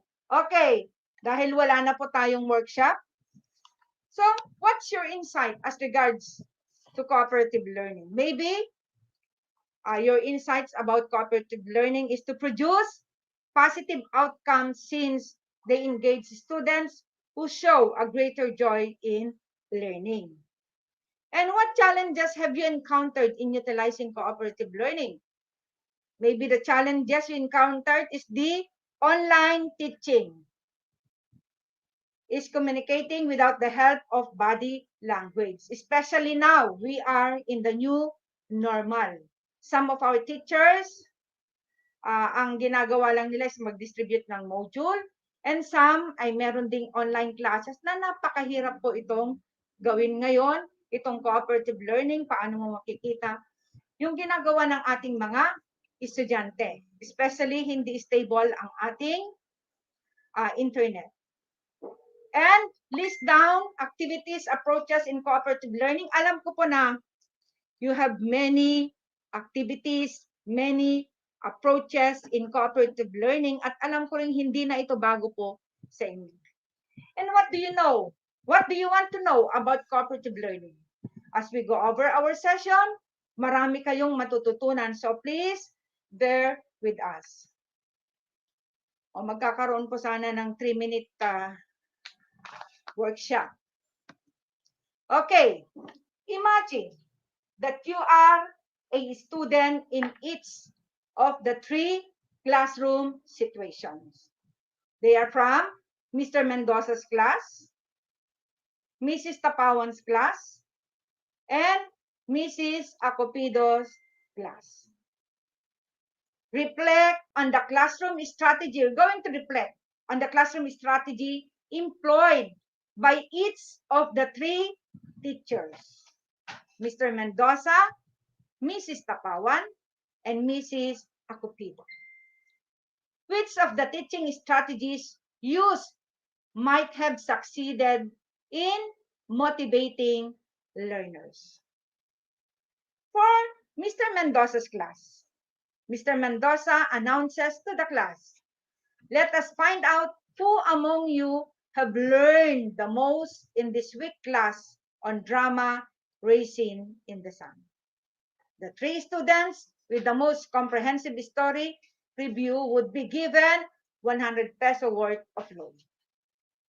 And for Mrs. Tapawan class, Mrs. Tapawan started her lesson this way. Let me see whether each of you has learned all about the drama Racing in the Sun this week. If you can get a score of at least 90% on this Friday's short test, then you will be given 100 peso worth of loan. And for Mrs. Acopido's class, Mrs. Acopido introduces her lesson with this statement. This coming Friday, we will see how well you have understood the drama Racing in the Sun. Let us see how many students can get scores of 90% or even higher on Friday's short test. I would like you to work in groups of 4 to better learn the material. If all the 4 members of a group score at least 90% on the test, then each member of the group will receive 100 worth of the load. Reflect on the classroom strategy employed by each of 3 teachers, Mr. Mendoza, Mrs. Tapawan, and Mrs. Acopido. Which of the teaching strategies used might have succeeded in motivating learners? Sana po ang gagawin natin dito, you're going to share your reflections. Pero dahil hindi po natin magagawa ang pag-share ng inyong mga reflection, now, sasagutin na lang po natin ito. If you are in Mrs. Acopido's class, you realize that receiving an incentive is largely a concerted effort among the 4 learners in the group. The group will work hard individually and collectively to help one another. This kind of learning, known as cooperative learning, is different from individual learning that is found in Mr. Mendoza and Mrs. Tapawan's class. So there is cooperative learning in Mrs. Acopido's class. Now, we go now to the curriculum issues. But before we go on, let us first know about the descriptive curriculum and the experiential curriculum. When we say prescriptive curriculum, it provides us with what ought to happen, and they more often than not to take the form of a plan, an intended program, or sum, while the experiential curriculum is an immersive, student-focused approach that engages learners of all ages, backgrounds, and experience levels. It is effective use in the K-12 school. And we are using it now, di ba? Ito na ang ginagamit natin, ang K-12 curriculum. Okay. Under the prescriptive curriculum, the teacher-centered. When we say teacher-centered approach, it is a strategy wherein the teacher is full control of the entirety of the lesson and classroom. In its simplest meaning, teacher talks and student listen. Salita lang ng salita ang mga teacher at nakikinig lang ang mga estudyante. The teacher prepares the lesson plan and instructional materials before he goes to class. So, parang ito pa rin yung dating curriculum na palaging nagsasalita. Meron pa rin bang ganun sa inyo ngayon na teacher-centered? Laging yung teacher ang nagsasalita at nakikinig lang yung mga estudyante. Now we go now to experiential curriculum. When we say student-centered, sandali lang po. Okay. When we say student-centered, instruction differs from the traditional teacher-centered instruction. Learning is cooperative, collaborative, and community-oriented. Students are encouraged to direct their own learning and to work with other students on research projects and assignments that are both culturally. This distinction between teacher-centered and student-centered is made a way of indicating that the spotlight has shifted from the teacher to the student. In learner-centered instruction, the action focuses on what the students are doing, not what the teacher is doing. So yun po yung ating student-centered. Na alam ko naman na ito na po ang ginagamit natin ngayon. Okay, we go now to linear and rational. On the linear and rational, a design whereby a series of frames are presented to the student in a specific sequential order. The student actively responds to stimuli in each frame and receive immediate feedback to that response. While in experiential curriculum, coherent and relevant, a teacher interprets the instructional outcomes into learning experiences for students by designing coherent instruction. A teacher's skills is determined through their knowledge of the content, their students, and resources all combined together to create a well-designed instructional plan to meet the diverse needs of their learners. Designing coherent instruction is possibly the most critical step in providing students with a quality education. Resources are included to help you develop coherence in your lessons, ensuring the sequence of activities is logical and progresses from a basic level to a more complex skill level. This sequencing should also include ample time for students to not feel rushed and be given time to reflect on their learning. A teacher skilled in this area is well versed in providing a variety of activities to ensure differentiation within the lesson is taking place for their student. Now,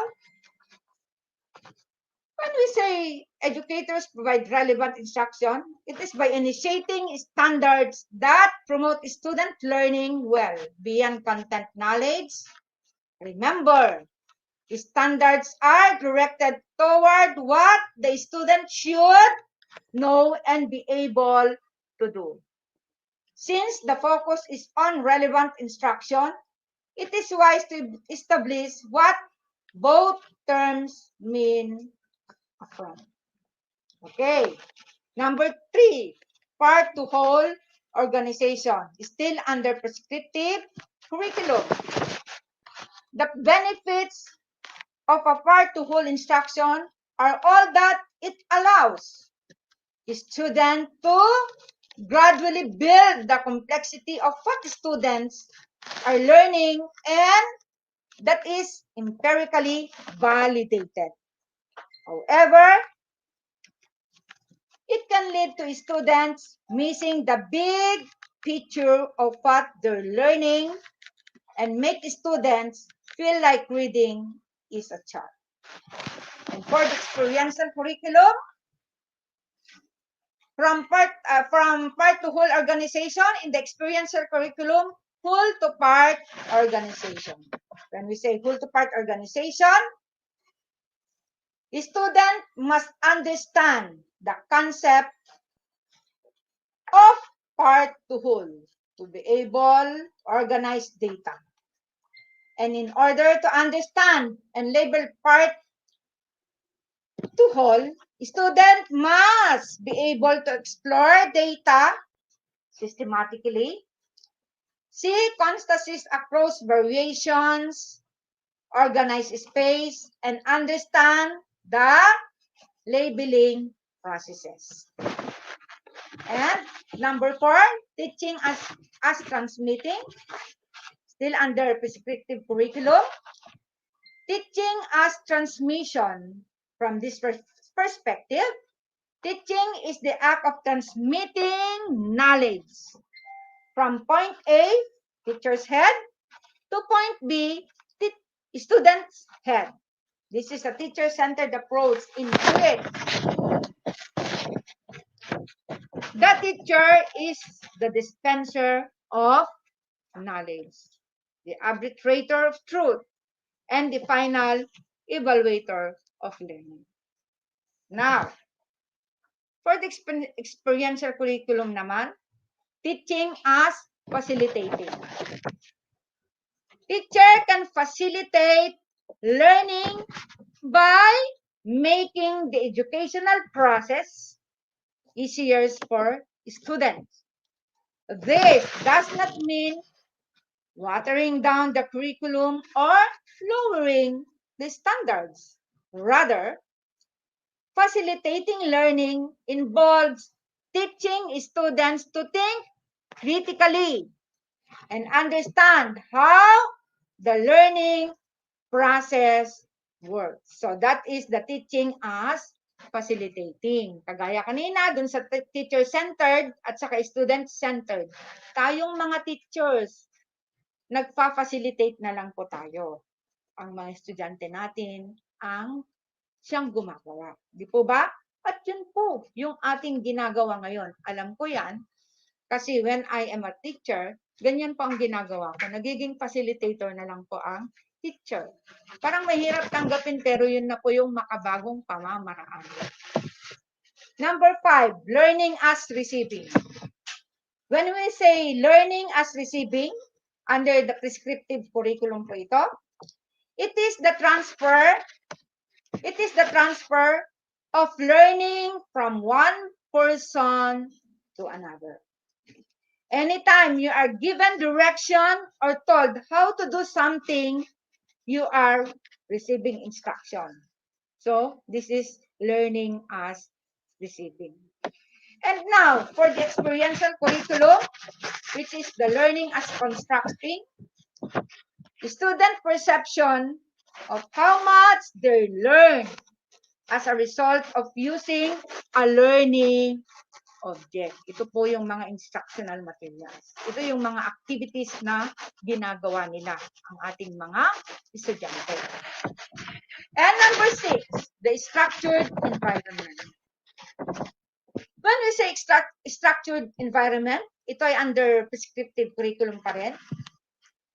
In a structured learning environment, students are more likely to strive and experience personal and academic growth.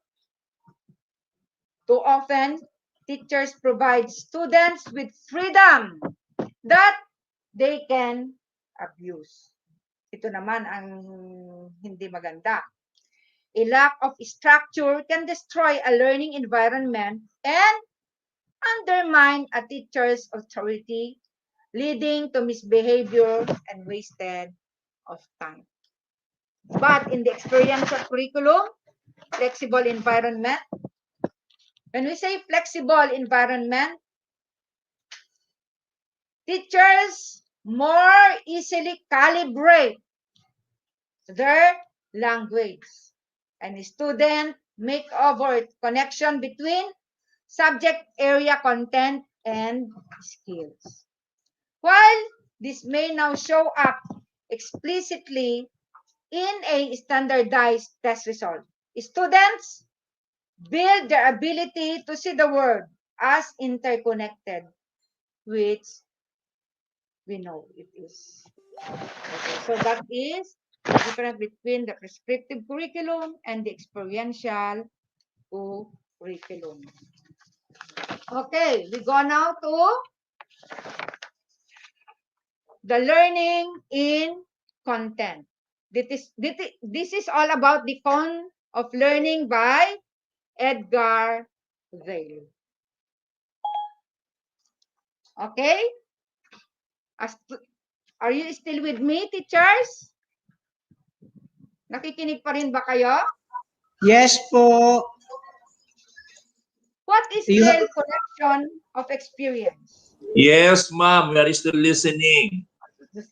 Nandyan pala si Sir ASDS. Yeah. Okay. Bali ma'am, meron ka ng 10,000 viewers po. Wow, ang galing naman. 1,000 viewers. Andyan pala si Sir. Akala ko wala. Okay. What Okay is lang yan, the friend. con of experience? The con of experience is a pictorial device used to explain the interrelationship of the various types of audiovisual media as well as their individual position in the learning process. The cone utility in selecting instructional resources and activities is practical today as when Dale created it. So according to Dale research, the least effective method at the top involves learning from information presented through verbal symbol. So, bali, ano po ito? Nahati-hati po ito sa apat. The verbal receiving, the passive, the visual receiving, and receiving, participating, active, doing. So, the least effective method at the top involves learning from information presented through verbal symbol. Example is the listening to spoken words. The most effective methods at the bottom involves direct, purposely learning experience such as hands-on or field experiences. So, according to Dale, the Dale cone of experience, the base of the cone is characterized, nakikita niyo po yung pinaka-base, by more concrete experience or having physically existence experiences, such as direct experiences or the real-life experiences, contrived experiences or the interactive models, and dramatic participation or the role plays. Direct purposeful experiences represent reality on the closest thing to real everyday life. And the common theme among this level is learning are doing. So makikita natin dito is 10% of what we read. After 2 weeks, we tend to remember that 10% of what we read. Hindi natin maaalala yung buong context dito. Meron lang 10% tayong maaalala. And the middle of the cone is slightly more abstract, having existence in thought, and is characterized by learners realistically observing the experience. These levels are differentiated from the lower level of the cone because students do not interact directly with the phenomenon. Level in this section of the cone include demonstrations, field trips, exhibit, motion pictures, and audio recording or still pictures. And the peak of the cone, yung pinakamataas po, is the most abstract, where the experiences are presented non-realistically by symbols, either visual or verbal. Listening to the word spoken. So makikita po natin dito. Okay? From the principle of the cone experience, the cone is based on the relationship various educational experiences to reality or real life.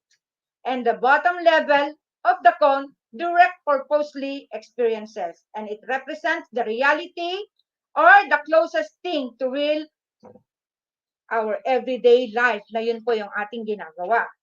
The opportunity for a learner to use a variety of several senses, the sight, the smell, the hearing, the touching, the movement, is considered in the cone. The direct experience allow us to use all senses. Okay, the more sensory channels possible in interacting with resource, the better the chance that many students can learn from it.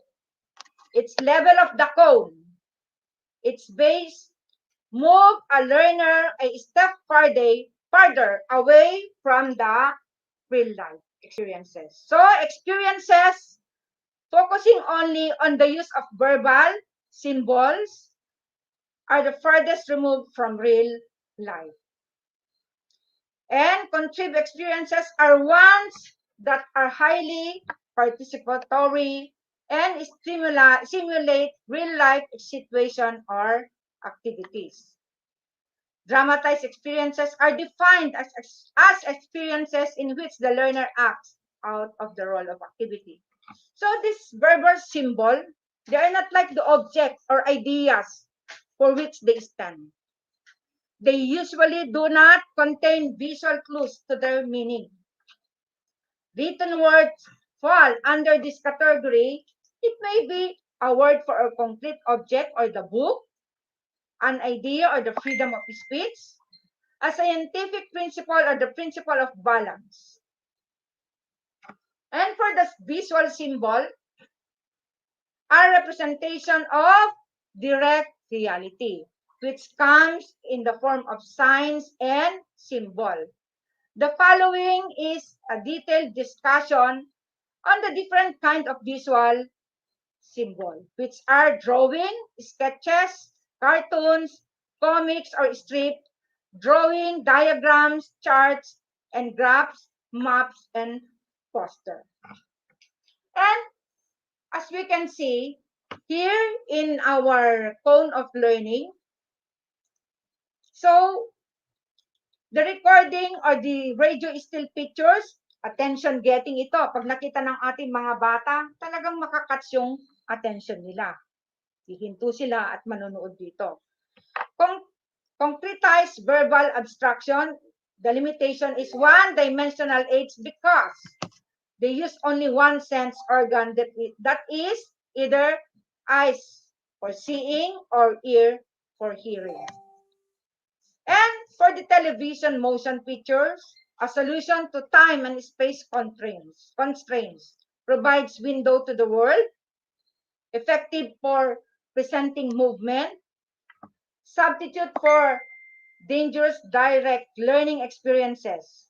And the limitation of this is it's very expensive, timing with classroom lessons, misconception about time, size, and ideas. Pero I know, dito sa Santiago City, hindi ito problema. Because all the classrooms ay meron na po kanya-kanyang LED TV.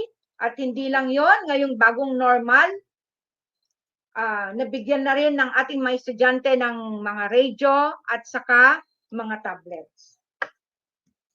Okay, so makikita natin dito sa ating cone of learning, kagaya ng sabi ko kanina, 10% of what we read, yun lang ang nare-retain sa atin, nare-retain sa ating mga estudyante. And then 20% of what we hear, kung ano yung halimbawa narinig natin, hindi naman lahat na yung itinuro natin sa mga bata na sinabi natin lahat, kung ano lang yung narinig nila, na yun lang ang matatandaan nila. Not all the exact word na ating sinasabi sa kanila ay natandaan nila. And 30% of what we see, kung ano lang yung nakita, yung ipinakita, 30% lang ang nare-retain sa kanilang utak. Yun lang yung nakita nila, hindi na nila matandaan yung iba. And for the 50% of what we hear and see, 50% lang yung na-retain sa kanila. Yung narinig nila, saka yung nakita nila. Yun lang. Narinig nila at nakita nila. And 70% of what we say, yung sinasabi natin, yung nakikita nila, 70%. Parang nagkakaroon na ng nagiging critical thinker na sila. Nag-iisip na sila kung ano yung mga dapat nilang gawin. And 90% of what we say and do, ito na yung bibigyan natin sila ng mga activities na sila ang hayaan natin kung ano yung mga dapat nilang gawin, na ito ay mariretain sa kanilang isipan at magiging successful sila pagdating ng araw. Kaya dapat nating i-inject sa ating mga estudyante ay puro positive. Kung ano lang yung dapat nilang malaman. Yun lang ang dapat nating sabihin sa kanila. Naintindihan po natin because this doing the right thing ay habang buhay nilang maaalala. Kaya nga maraming mga estudyante na nasa ibang bansa na sila, nakapagtapos na sila, nare-retain yung teacher na nakapagbigay ng malaking impact sa kanilang buhay. Yun lamang po. Good afternoon to everyone. And the next speaker will be Ma'am Amelia Vergonia, the principal one of San Andres Elementary School. Good afternoon po ulit, and God bless.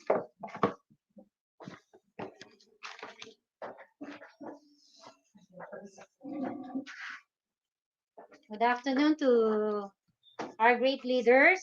Dr. Cherry S. Ramos, our very humble but able Schools Division Superintendent, Dr. Jonathan Franda, our dynamic and very supportive ESDS, Division ITO, Sir Rick Kabugao, SpEd and ALS teachers, my colleagues here, Dr. Dominia, Ma'am Marjorie, and Ma'am Hilda.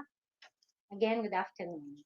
I am tasked for the topics of cooperative learning and its elements. The main object is to find a method by which teachers teach less, but learners learn more. This according to John Amos Comenius, a 16th century scholar summarizing the approach that teaching should follow, proving that current problems have noble pedigrees. These are the bloodlines wherein teachers, we should take note that it is more of activity should be more on the pupils, and about 70% will be their part in their teaching learning processes, and at least 30% for the teachers. Teachers who will just guide and process the undertakings in the classroom to achieve less teaching and more learning for learners. Assumptions about learning. Learning is an active process. I'm sorry. Learning is an active, constructive process. Constructive process is a process of shaping, building, and improving the learnings of the pupils. Another assumption, or the accepted truth about learning. Learning depends on rich context. Context engages pupils to explore issues and ideas. For instance, let them go around your school. It is where the pupils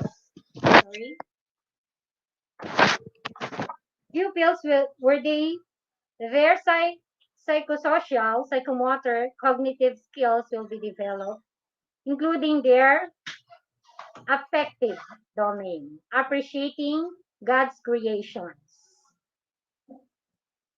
Learners are diverse. This includes their race, their culture, ethnicity, and backgrounds. And learning is inherently social. It means learning is for all. Education or learning is for all. Social interaction is needed to understand their limited behavior or the limited behavior of our pupils. What is cooperative learning? It's an umbrella term for a variety of educational approaches involving joint intellectual effort by students and teachers together. Usually, students are working in groups of 2 or more, mutually searching for understanding, solutions, or meanings for creating a product. means cooperate. This came from Latin prefix co, which means cooperate, and operandi, meaning to work. If we combine it, cooperate, it means to work together. Cooperative learning activities vary widely, but most center on students' exploration or application of course materials, not simply the teacher's presenting or explication of it.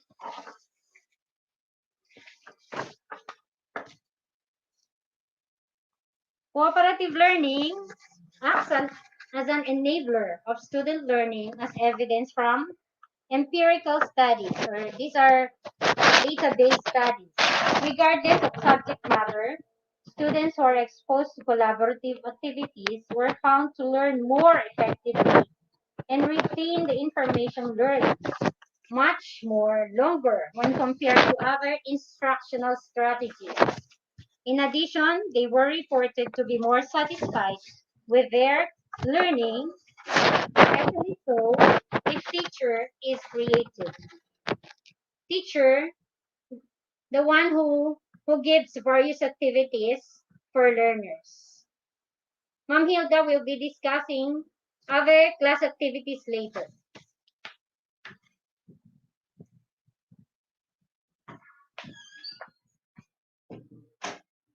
Why use cooperative learning?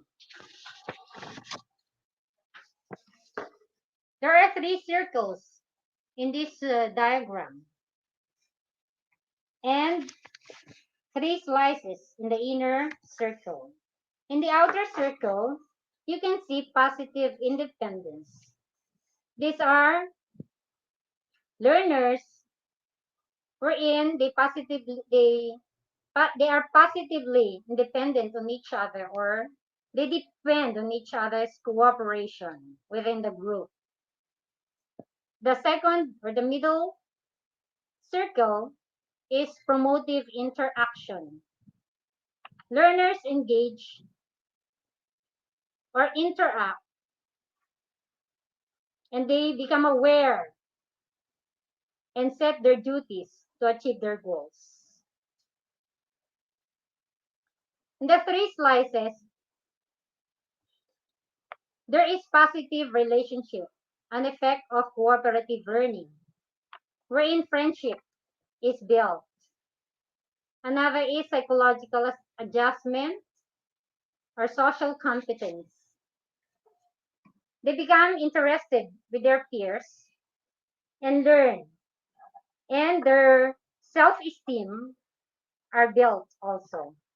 There is self-confidence for pupils when they have this self-esteem, social competence. Another one is effort to achieve. Here, through cooperative learning, they master their skills, generalize and apply what they have learned in the classroom while having the cooperative learning. What are the elements of cooperative learning? We have 5. One is positive interdependence. 2, face-to-face interaction. 3, individual and group accountability. 4, interpersonal small group skills. And 5, group self-evaluation. Let's go over these elements one by one. Positive interdependence. A learner or a group may ask, is my gain your gain? Or, I can do it without you. Positive interdependence. In positive interdependence, no member gets to complete his learning task unless all members in the group cooperate. With more learners engaged, teachers may divide them, give them their duty. Each member or the members may become a leader or a secretary, grab leader, rapporteur, or recorder. Each of them has their responsibility or duty. Together, they will succeed or they will fail.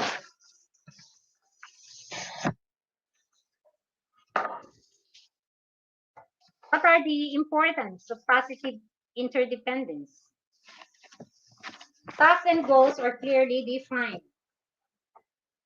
A teacher sets the mood and gives clear instruction before a breakdown or class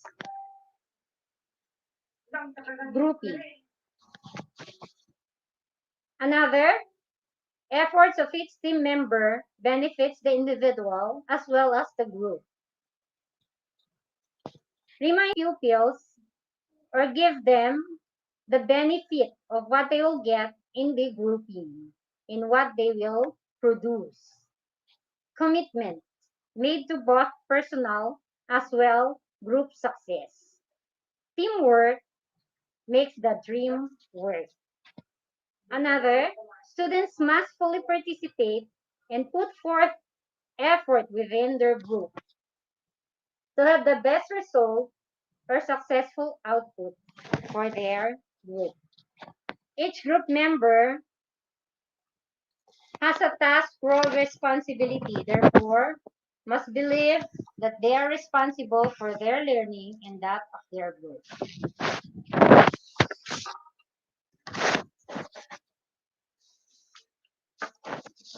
The second element is face-to-face interaction.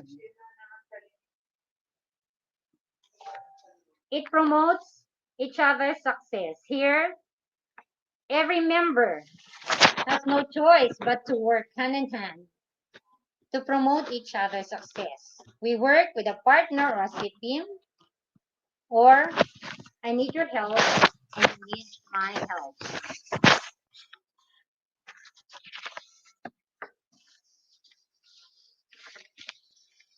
Positive result of face-to-face.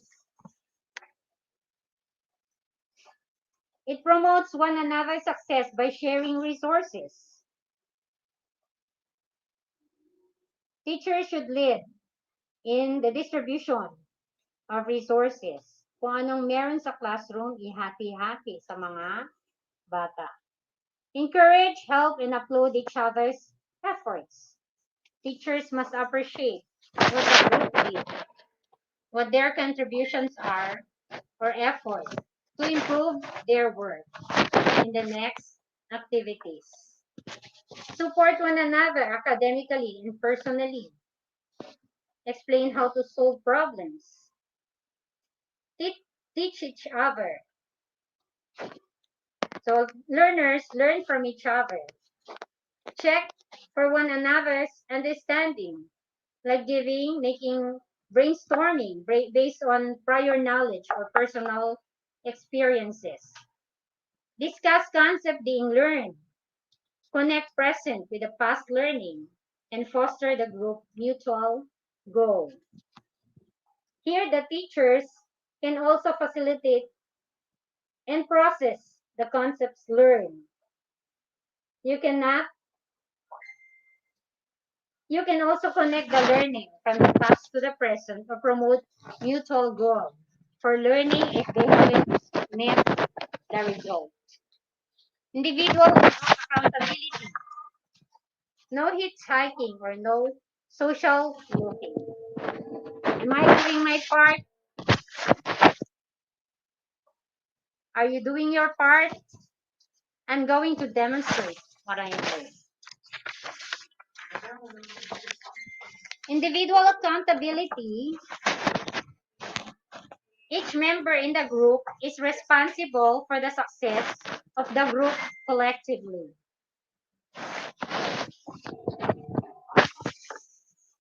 Each group member will be held accountable for your share of the work and mastering the learning. Each team member must contribute to the group as a whole. Each team member is accountable for helping the group to reach its goal, and each student must demonstrate mastery of the content being studied.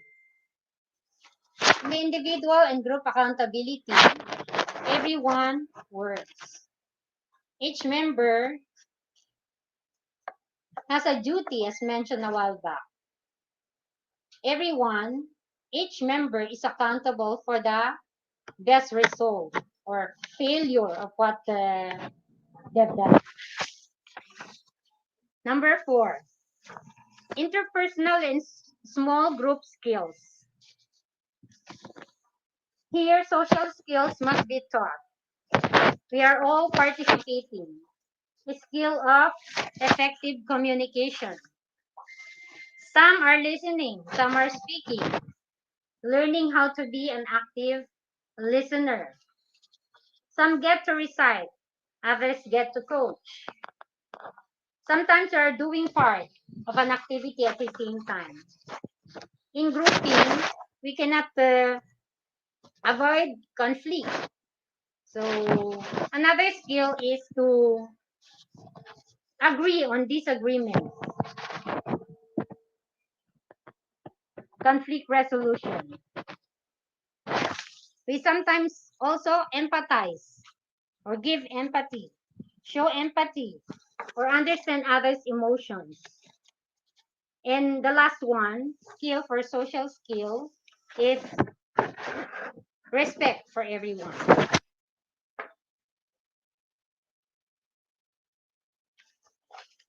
Group members use interpersonal skills through social interaction in a heterogeneous group. Interpersonal skill is one of the MIs or multiple intelligences with the naturalist, musical, logical, mathematical, bodily kinesthetic, linguistic, interpersonal, spatial, and existential. These are the hetero groups, which pupils themselves mingle.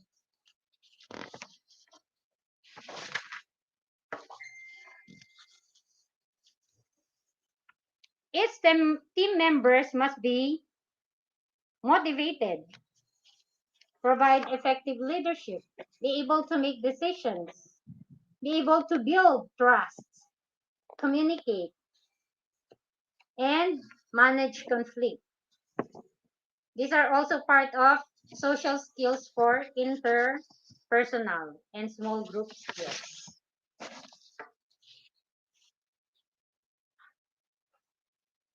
The last element is the group processing. Group processing refers to how members of the group work together to get through.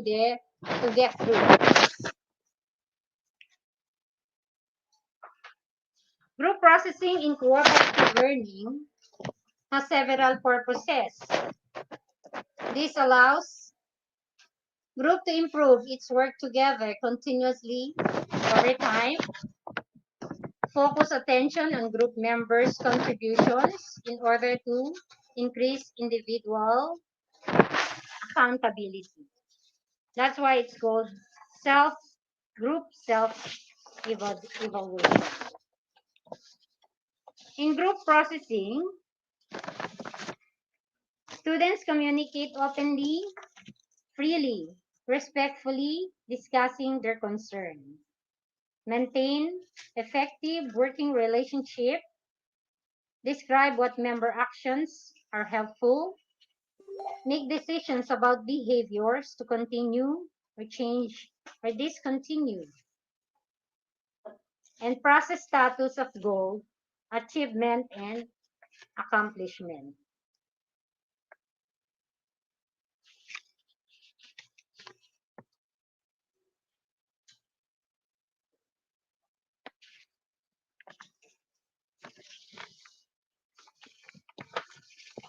Before I end my part, let me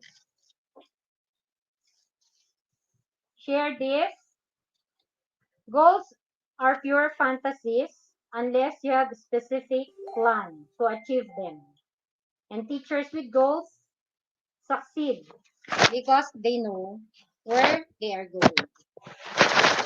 May I now welcome Ma'am Hilda Mariano for the techniques of cooperative learning.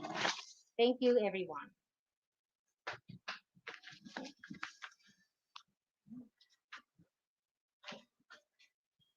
Thank you, Ma'am Ami. Best afternoon to the resilient and committed ALS and SpEd teachers of Santiago City. Good afternoon po. Okay, so we already know what cooperative learning is and its elements. And according to research, cooperative learning is an enjoyable, collaborative, and effective teaching learning process which we can utilize in class comes face-to-face is possible. This time, let us navigate the various techniques of CL, or let's name it the house of cooperative learning. So let's start. Ayan. So cooperative learning techniques revolve around the use of a particular tool. And what is that tool? Small groups. Yan po ang secret ng cooperative learning. Grouping our learners into small groups wherein they can be used with almost any other educational strategy. And we can use these small groupings in all subjects. Okay, so here are the class activities wherein we can use cooperative learning. Number one is jigsaw. Yeah. So it looks like a puzzle. In here, each member shares an idea to form a bigger idea or a big idea. How to do it? Here. So group students into set of 5 and then assign unique information to learn to each group member. And after reading the material, instruct group members to take turns teaching their material to their teammates. For example, sa kanilang science,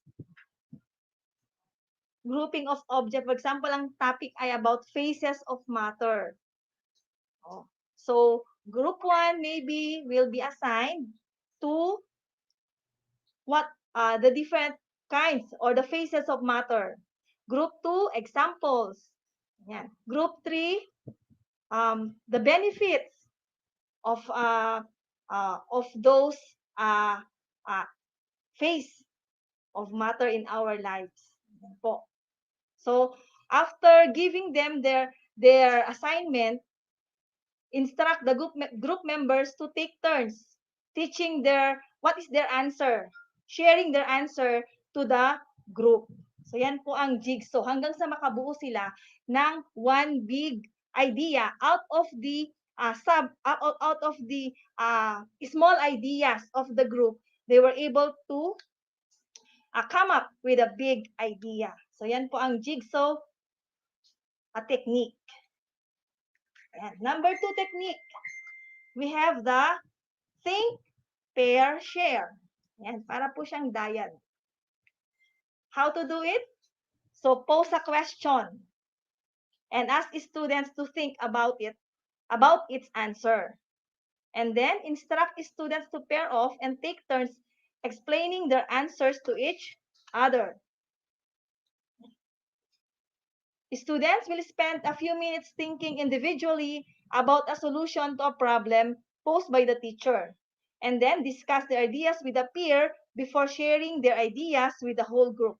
For example, of a question, timely to, how can we help stop or minimize the spread of COVID-19 virus? Ganyan. So each of the members will think individually, and then they will discuss their ideas with a peer, with their group, and then share nila ito sa buong klase o kaya sa mas malaking grupo. Yan po ang think, pair, and share. Another technique. So third technique, we have the 3-step interview. How to do this? Okay, so group students into pairs. In step 1, ask individuals to interview their partners. Step 2, ask partners to reverse roles. So yung nag-interview kanina, siya naman ang i-interview. Yung nag-interview, siya naman ang i-interviewin. So interviewing, changing partners to become the interviewer and the interviewee. And in step 3, select a few students to explain their partner's answer to the entire class. That is the 3-step interview. So in 3-step interview, this is a structured group activity. Using interviews or listening techniques that have been modeled, one student interviews another about an unannounced topic. So, unannounced po yung topic na pag-uusapan ng bawat isa. After a certain time, students switch roles as interviewer and interviewee, katulad po ng nasabi ko kanina. And then pairs then join to form groups of 4. So kanina 2 sila, this time 4 na sila. And then students take turns introducing their partners and sharing what the pair partners had to say. So parang it's also practicing or developing their listening skill. And another technique is the round robin brainstorming. So we usually hear familiar with round robin in terms of mga ball games, di po ba, no? Sa basketball. So nalilink natin yung round robin, yung parang game 1, team A versus team B, game 2, team C versus team D, mga ganyan. So how is it? How are we going now to use round robin brainstorming as one of the activities in cooperative learning? Okay. So the round robin option is a technique for generating and developing ideas in a group brainstorming setting. It relies on an integrative process building of consecutive contributions by each participant, conducted in either written or verbal variations. Oh. And what is the purpose of round robin? Hey, its purpose is to create extensive list of ideas, parang data gathering or enumerating ideas. Yan. Crafting a prompt that can generate a sufficiently rich array of responses that can be expressed quickly and succinctly is particularly important. So practice ahead of time by thinking of and listing as many possible responses as you can. You can use the length of your list to predict the duration of your in-class exercise and to decide whether or not groups should rotate through round robin more than once. So, mag-plan po tayo. Kung gagamitin natin ang round robin, practicein natin since this is a gathering of ideas or enumerating of ideas, listing of ideas, let us plan and practice first before letting our learners do it. Para nun, ma-check natin yung length of time needed for such activity. So, whether or not magro-rotate pa ba or hindi na. Yan. So, how to do it? How to do round-robin brainstorming? 1. Ask students to form groups of 4 to 6. And then, explain that the purpose of brainstorming is to generate many ideas. Group members will take turns moving clockwise and respond to the question. And then students should prevent interrupting or inhibiting the flows of ideas. They must refrain from evaluating, questioning, or discussing the ideas. Just enumerate lang. So it would be beneficial for students to assume a role such as recorder or rule enforcer. Allow a few moments for role assignment. So, mag-ano muna tayo, parang setting standards para nun mas maayos po yung pagsasagawa ng round-robin brainstorming. Tell students whether or not they will go around the group once or multiple times.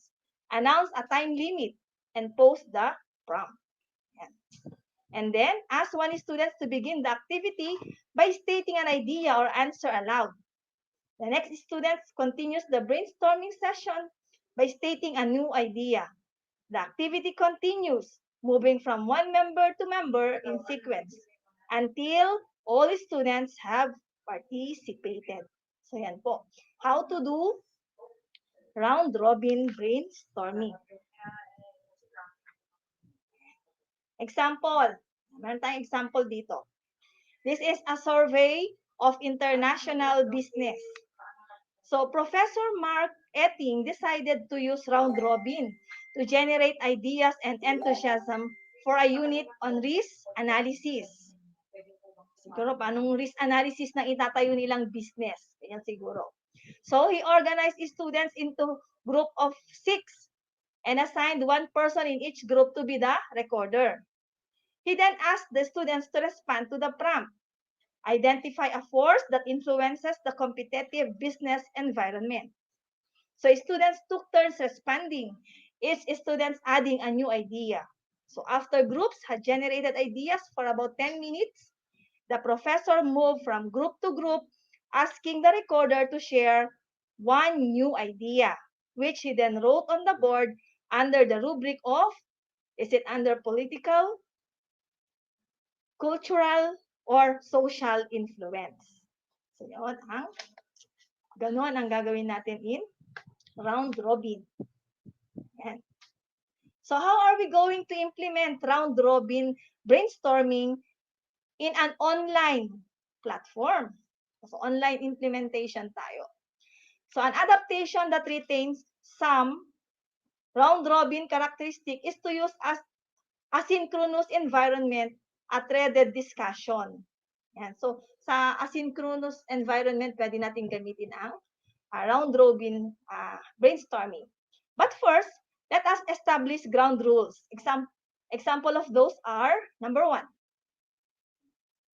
posting must present new ideas.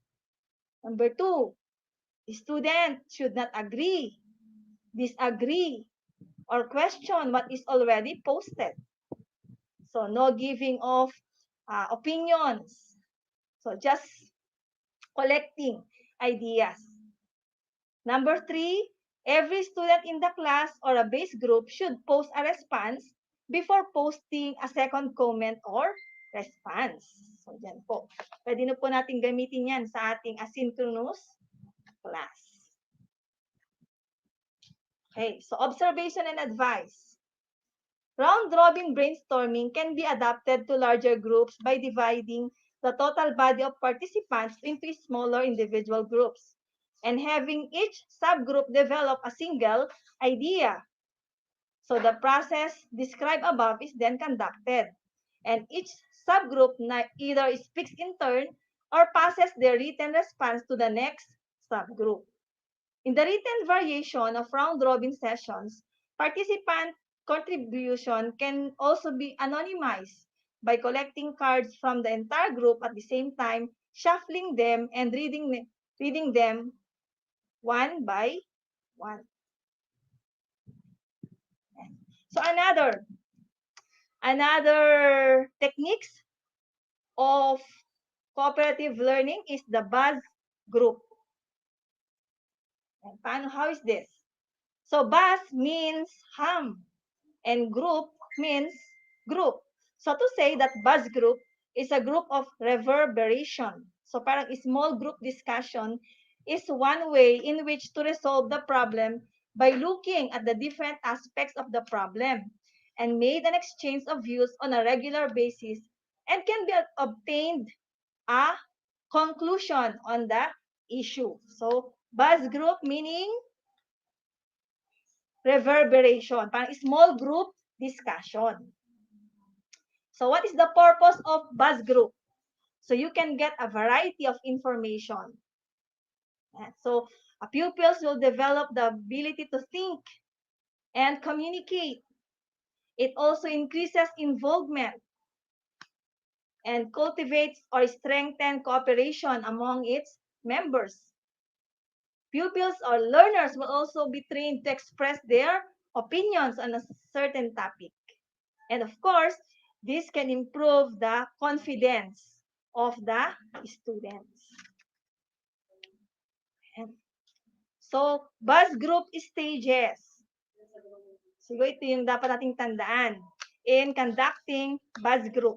Number 1, determine the general subject matter that must be understood by all members. And there is only one subject matter. Number 2, determine the subject matter or subtopic discussed in small groups to focus and there is no overlap between the groups. And then divide the members into small groups. Number 4, determine also the time provided for the same in each group to discuss the issues that must be addressed to the discussion in a big group discussion. Number 5, each group discuss the problem and make conclusions.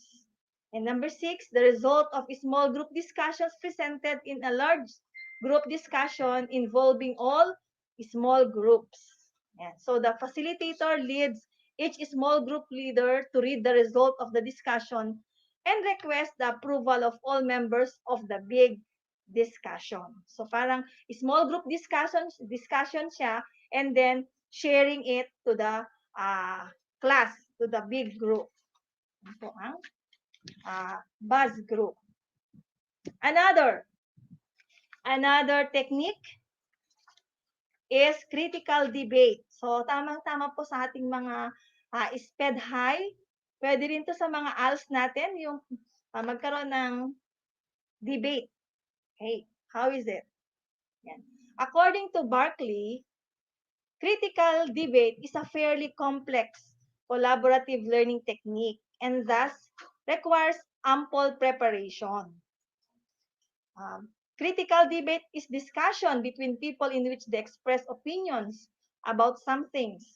Debate can increase motivation, enhance research skills, promote critical thinking, and develop communication proficiency. The implementation of technique in the class is students divide two groups of debater or more. And so in debate, marami pong mga skills ang nade-develop at na-enhance.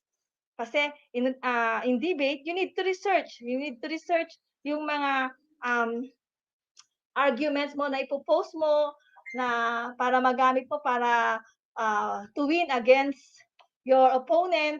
Yan. So, you need to research para ipagtanggol yung stand mo about that certain issue. Okay, so how to do it? And we have the moderator. So, ano ang role ni moderator? So, moderator is the one who repeat speech and organize the debate. So, siya yung organizer ng debate. Of course, ang mga artista, ang mga debaters. So, it can be two teams or more. So, there are pros and cons from every time.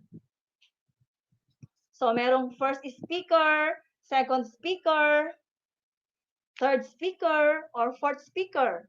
So, they will tell about the topic for debate. They will give their arguments, and they also give their rebuttal. And of course, the audience. So, audience will be the one to give conclusion about argumentation from debaters. And number 4, we have the adjudicators. So, sila yung judge. They give value for every team. Which team has the best team? Sino ba yung nakakalamang? Yung mas kapanipaniwala, yung pinapresent niyang mga arguments. Yeah.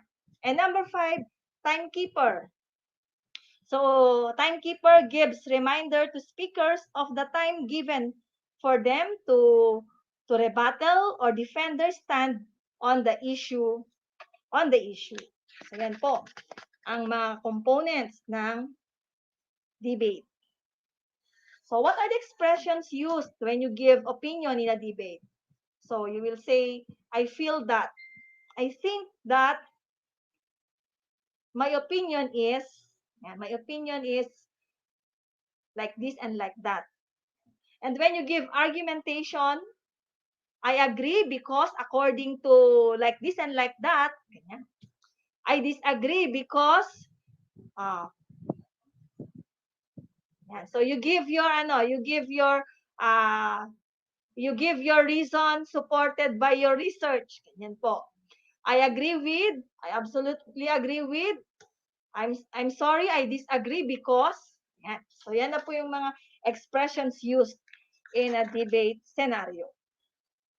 So what are the benefits of debate? Number 1, gaining broad, multifaceted knowledge cutting across several disciplines outside the learner's normal academic subject. So it goes beyond the subjects offered by the offered in that subject. Kasi you go research, so you go beyond your subject matters, you go beyond your topics. Increasing learners' confidence, poise, and self-esteem. Siyempre sa debate, sa pagdedebate, siyempre usually English ang ginagamit. Makikita mo dyan yung maganda, okay, yung very good yung pronunciation, yung pagkasabi niya talagang with confidence, at through that, na-uplift ang self-esteem o self-confidence ng isang learner. It also provides an engaging, active, and learner-centered activity. It improving rigorous higher order and critical thinking skills. Yan po yung sinasabi nating HATS, di ba?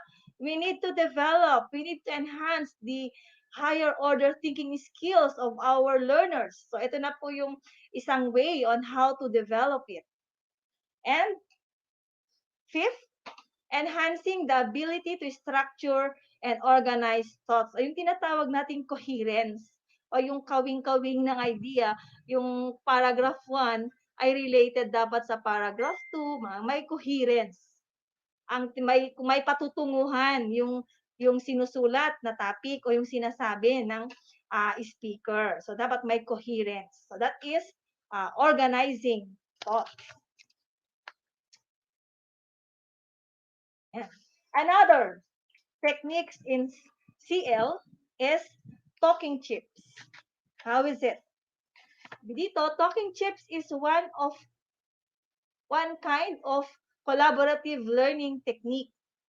It is first developed by Spencer Kagan in 1992. Talking chips technique is a technique that is used in teaching speaking. And yung mga may balak mag-work sa maging DJ, yan, maging journalist, maging teacher, of course. We use our ability to speak in giving, in the delivery of learning. Di po ba, no?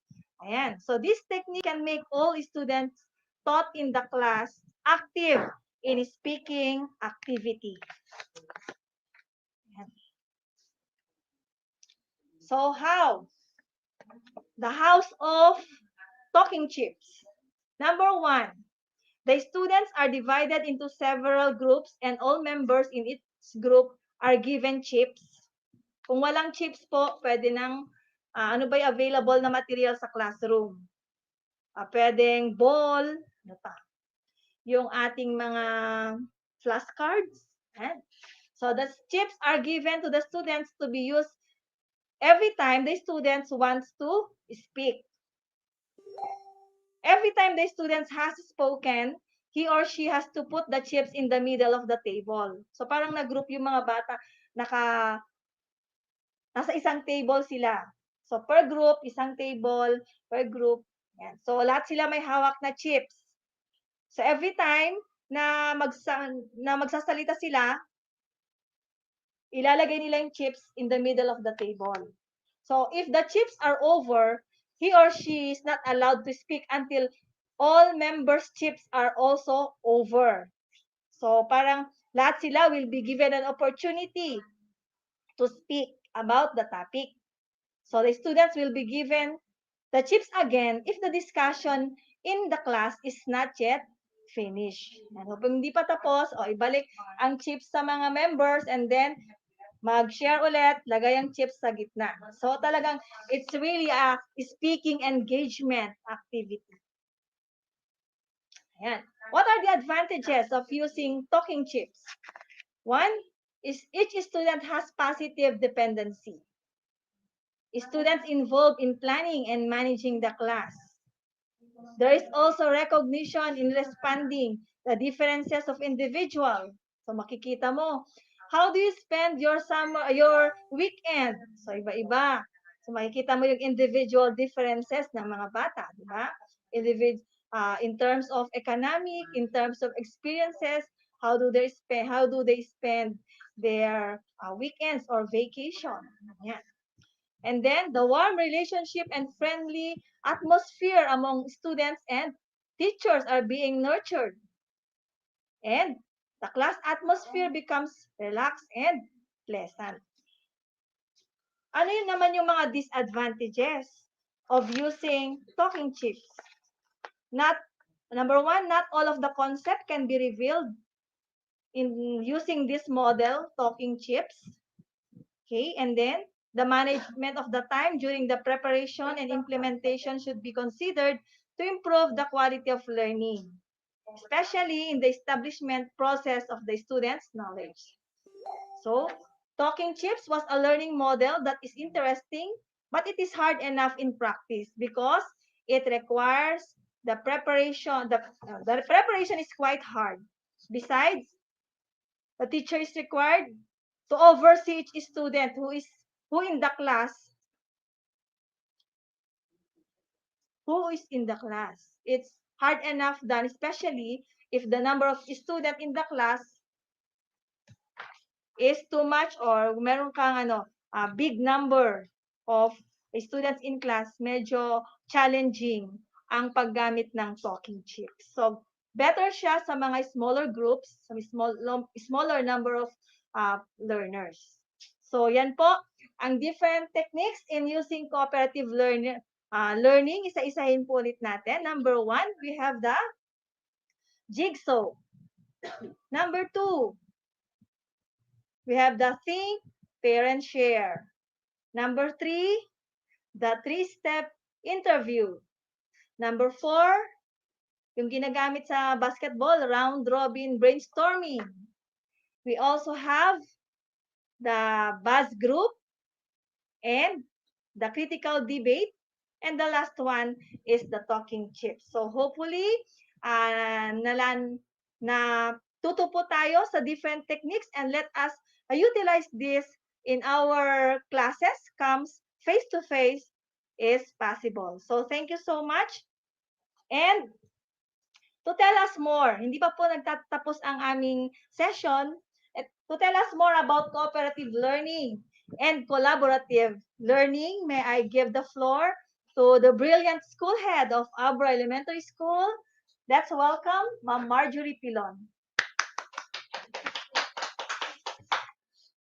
Thank you very much, Ma'am Hilda, for that very broad, wide, and long discussion on the techniques. So, ito kasing pinakamahalagang part po ng presentation po on how do we impart the techniques to our teachers in using cooperative learning in classrooms. So, good afternoon to our 21st century educators in the SpEd and ALS, especially to our ICT, Sir Rick and Sir Jonathan.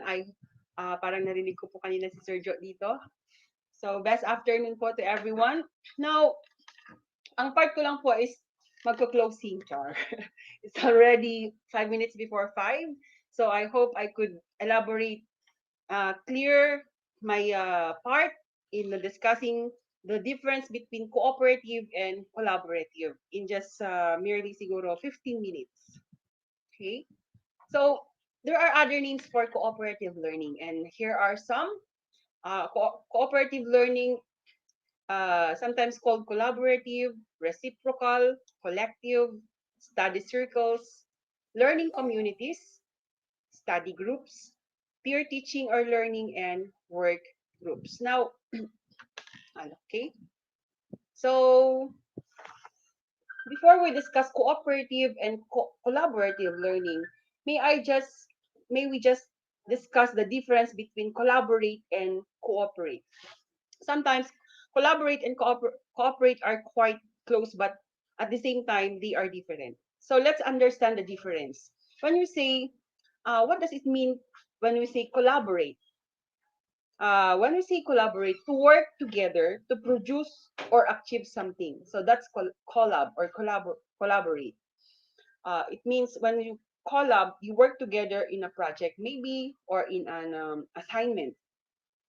So two or more individual who works together. So meron pong structure ng collaboration. Okay? So let's compare with that cooperate. So when we say cooperate, um, that that means refers to when you help someone in doing something. You are not just working together, but you are helping one another. So that's cooperate. Sometimes kasi there are times na you collaborate but not cooperate. Di po ba? Minsan you are working together to achieve something but in a group hindi po natin maiwasan that there is no cooperation. So walang nako-complete na project, walang nako-complete na assignment. So to cooperate means work willingly together to help one another. So minsan kasi the use of cooperative and collaborative uh, nagagamit natin interchangeably. Pero meron po silang differences and similarities. So let's watch this video first. Just 1 minute lang po ato, less than 1 minute.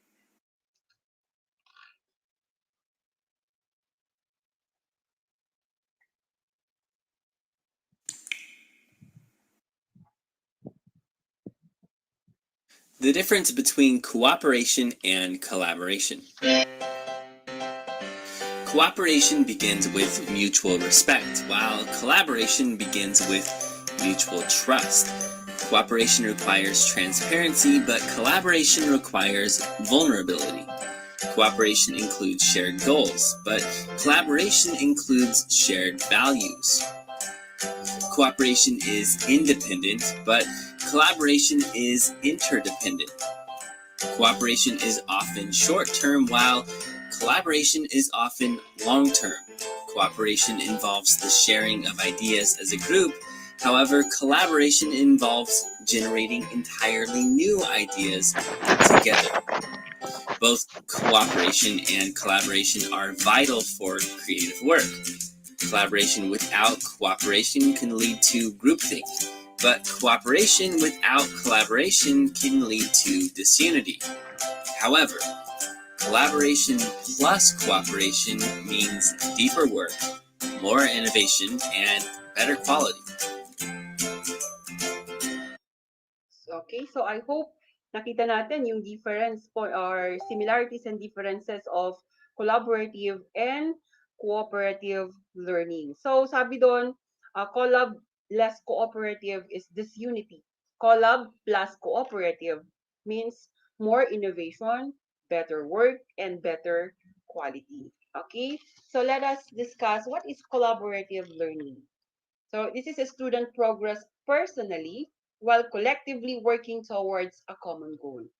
So students here or learners here are accountable to one another and with appropriate direction will self-manage this collaborative learning. So in collaborative learning, pupils learn to better understand and anticipate difference, recognize it themselves and others, and use it to their advantage. So that is collaborative learning. So in a typical collaborative learning process, just like in a cooperative, students organize their efforts between themselves. So meron pong group structured, may group work. So students source materials to help them complete the activity. Gaya na nabanggit kanina ng mga speakers po natin, in order to achieve or get a result in an activity, they must do sharing of ideas, research, or something like that in order to complete the activity. Next, the activity is not monitored by the teacher, although they can help when assistance is requested by the group. Sa collab po kasi it's merely more on higher level sa collab. Kasi na-discuss po kanina ni Ma'am Hilda yung mga techniques. May mga pang-collab learning po doon, just like the debate. Okay, so example po yan ng collaborative learning. Students assess their own individual and group performance. And success in collaborative learning depends on individual strengths. So, sabi natin kanina, each member is accountable with the success of the group. So, meaning kapag yung isang member is my weakness, that's the time na pumapasok yung ibang members to help that member to gain or to improve yung kanyang weakness to be his strength. Okay? So, that's collaborative. So, let's see the difference and the similarities of cooperative and collaborative. So both of them, meron pong silang shared product or outcome. So kapag nag-group work tayo, may cooperative learning and collaborative learning, meron tayong in-expect na outcome from the learners. Sa cooperative naman, focus on individual goals within group goals. While collaborative, focus on group goals. So more on individual goals sa cooperative, pero sa collab naman, focuses on group goals. Okay? Cooperative, the individual constructs learning. While sa collaborative, learning is co-constructed. It is challenged. The learning is challenged. The learning can be modified, agreed by the members, and is shared understanding. So that is collaborative. For cooperative learning, the product or the result consists of individual contribution, while in collaborative learning, the product or the result is co-constructed. Okay? Dito naman sa roles, sa cooperative, the roles of the members in the group are predefined or imposed, pero not always.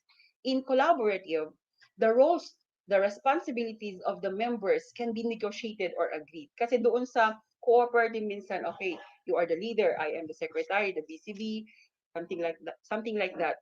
While in collaborative, pwede kang makipag-negotiate. Okay, you can be the leader ngayon, baka mamaya nag-change po yung mga roles and responsibilities in a collaborative learning. It depends upon the agreement and the negotiation among the members. Next, sa cooperative, process is clean and defined.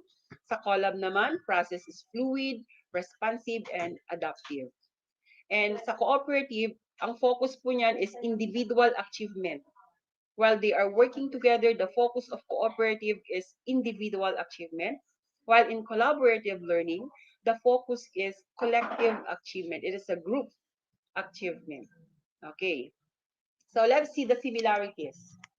So both cooperative and collaborative learning rely on active student participation rather than passive and lecture-based. So dito po, as a teacher, we have to note that it is very important, therefore, for us teachers to provide or prepare certain activities that would make our student participative. Kasi minsan, nagbe-base tayo sa mga activity. Kung yung binigay na activity ni teacher is not just that talagang hindi naka-prepared, that would not facilitate active participation among our learners. So please take note of the activities that the teachers should prepare. Okay? Both cooperative and collaborative, students assume a degree of responsibility for their own learning. Okay, so as a teacher, we have to note this. Make sure that when we group pupils, each of them have roles. So, ang ideal number of group maybe is less than 5 or 6, so that every member of the group shall have their roles para po lahat ay proactive and have their responsibilities. Okay? For number 3, teachers as a facilitators to learning. So both cooperative and collaborative teachers serve only as the facilitators. So in facilitating learning, teachers should be keen observers on what is going on while the group activity is ongoing. teachers should be alert and adaptive to the situation or consequences. So, ang question ng iba, what should be the position of teacher inside the classroom when we are facilitating? Pwede lang bang maupo si teacher? Yes, pwede po, as long as the teacher is observing, the teacher is very adaptive and alert on what is going on inside the classroom. And mas mabuti kung the teacher can roam around to check the group activities. Okay, next, require pupils to complete a task or a project. So, as a teacher, we should be a motivator. So, alam naman natin na hindi lahat ng bata ay active. Kapag nagpapagroup work tayo, talagang may mga nale-left behind na isa o dalawang pupil in a group. So, let us use all the possible ways or techniques to motivate, to encourage them to socialize with other learners. So, there are many researchers na nagpapatunay that this approach is very effective in developing the social skills of our learners. Okay, next, instill team building, encourage social interaction. So, dito po, gaya ng sabi ko kanina, if we work in a group, diverse personalities, diverse attitude ang namimik ng mga bata. So therefore, this will enhance their social interaction. They will adapt to another attitude aside from their attitude. So maganda pong avenue to enhance their social skills. Okay, next, help to prepare students for the world of work. What does it mean? So, in using cooperative and collaborative learning, this is a great avenue to nurture, to develop their interpersonal skills.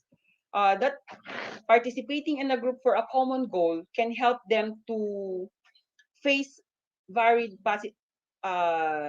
personalities, gaya ng sabi ko kanina, attitude and consequences, which is true in the real world. So, kapag nakiki-interact sila sa grupo, we are teaching them to adapt to a different situation. Yun po yung skills na dapat nilang matutunan. The adapting the real scenario of the world of work. Okay, next, enhance deeper learning experiences. Okay, so what does it mean? So if two or more converge, meet or work together, more experiences or ideas or skills were shared and learned by the members. So therefore, nung umpisa yung bata, may isa lang siyang alam. Her own or his own idea lang. But when he or she interact with the 6 members, so 6 ideas, 6 different skills. So at the end, I'm sure that learner can adapt or learn 6 new ideas. Okay? Next, increase levels of information retention. Gaya ng sabi po kanina ni Ma'am Lani, children learn when they are learning by doing or when they are with their peers. Sometimes kasi, the reason is sometimes there is no pressure sa peer. There is no fear sa teacher, di ba? Minsan kasi may takot sa teacher kaya hindi masyadong lumalabas yung kanyang ideas. So there is no limitation kapag yung peers nila ang kasama nila. So compared when the learner is exposed with a higher authority, which is the teacher. Okay? So next is embrace students' diversity. So when a group of learners has 6 members, meaning there are 6 different personalities, different attitude, different ideas, different skills. So with this diverse personality, learners will learn to accept each other's weaknesses and strengths. So na-embrace nila yung kanilang pagkakaiba-iba. So that's the similarities of cooperative and collaborative learning. So bear with me for 5 minutes. I will just discuss to you on how to facilitate collaborative learning. So first, let us prepare our classroom.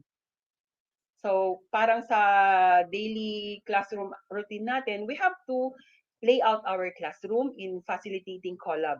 Noong unang panahon, mga teachers po natin noon is napuno ng mga learning materials ang classroom. Halos wala ka ng daanan dahil sa sikip.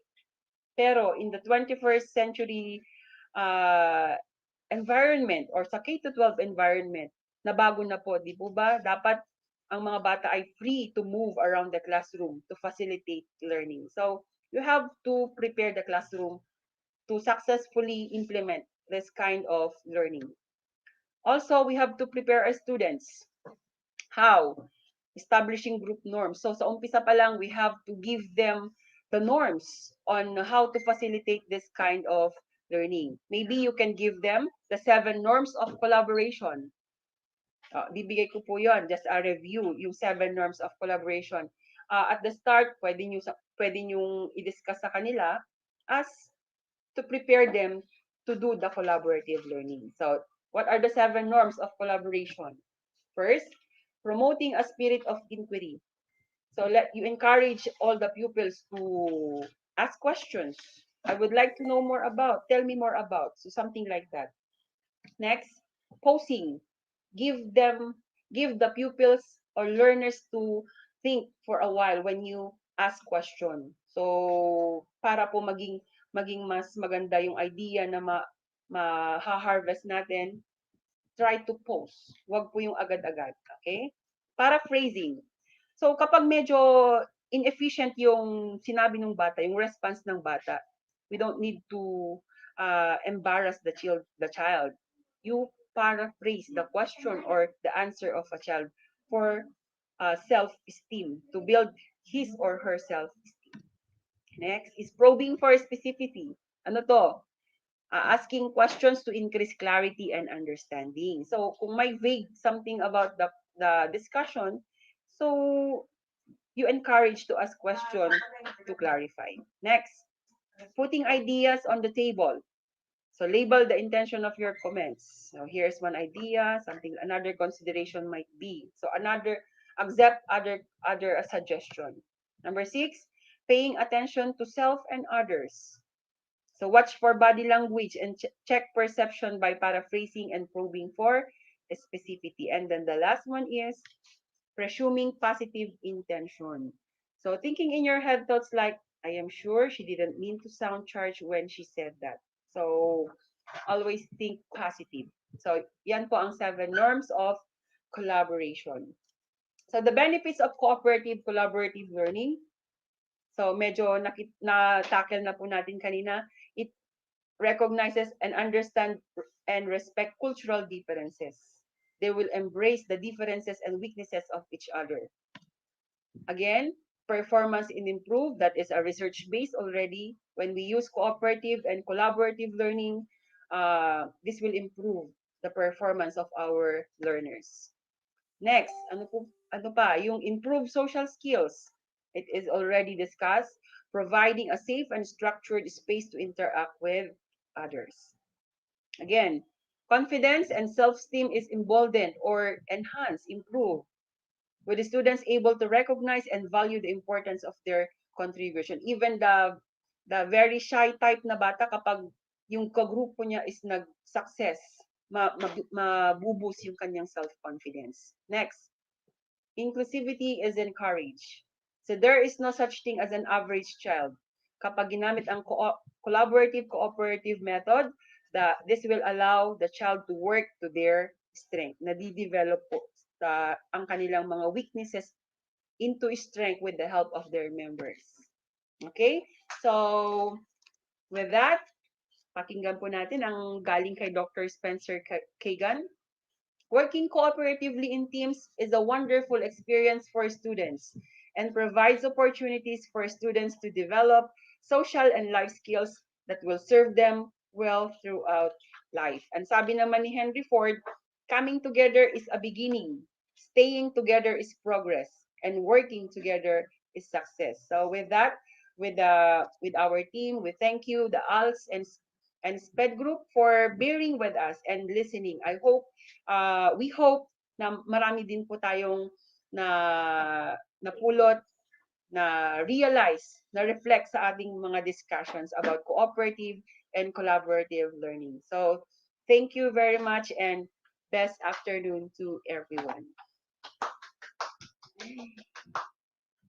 Sana tayo. stop sharing. So Rick, hello po, are you still there?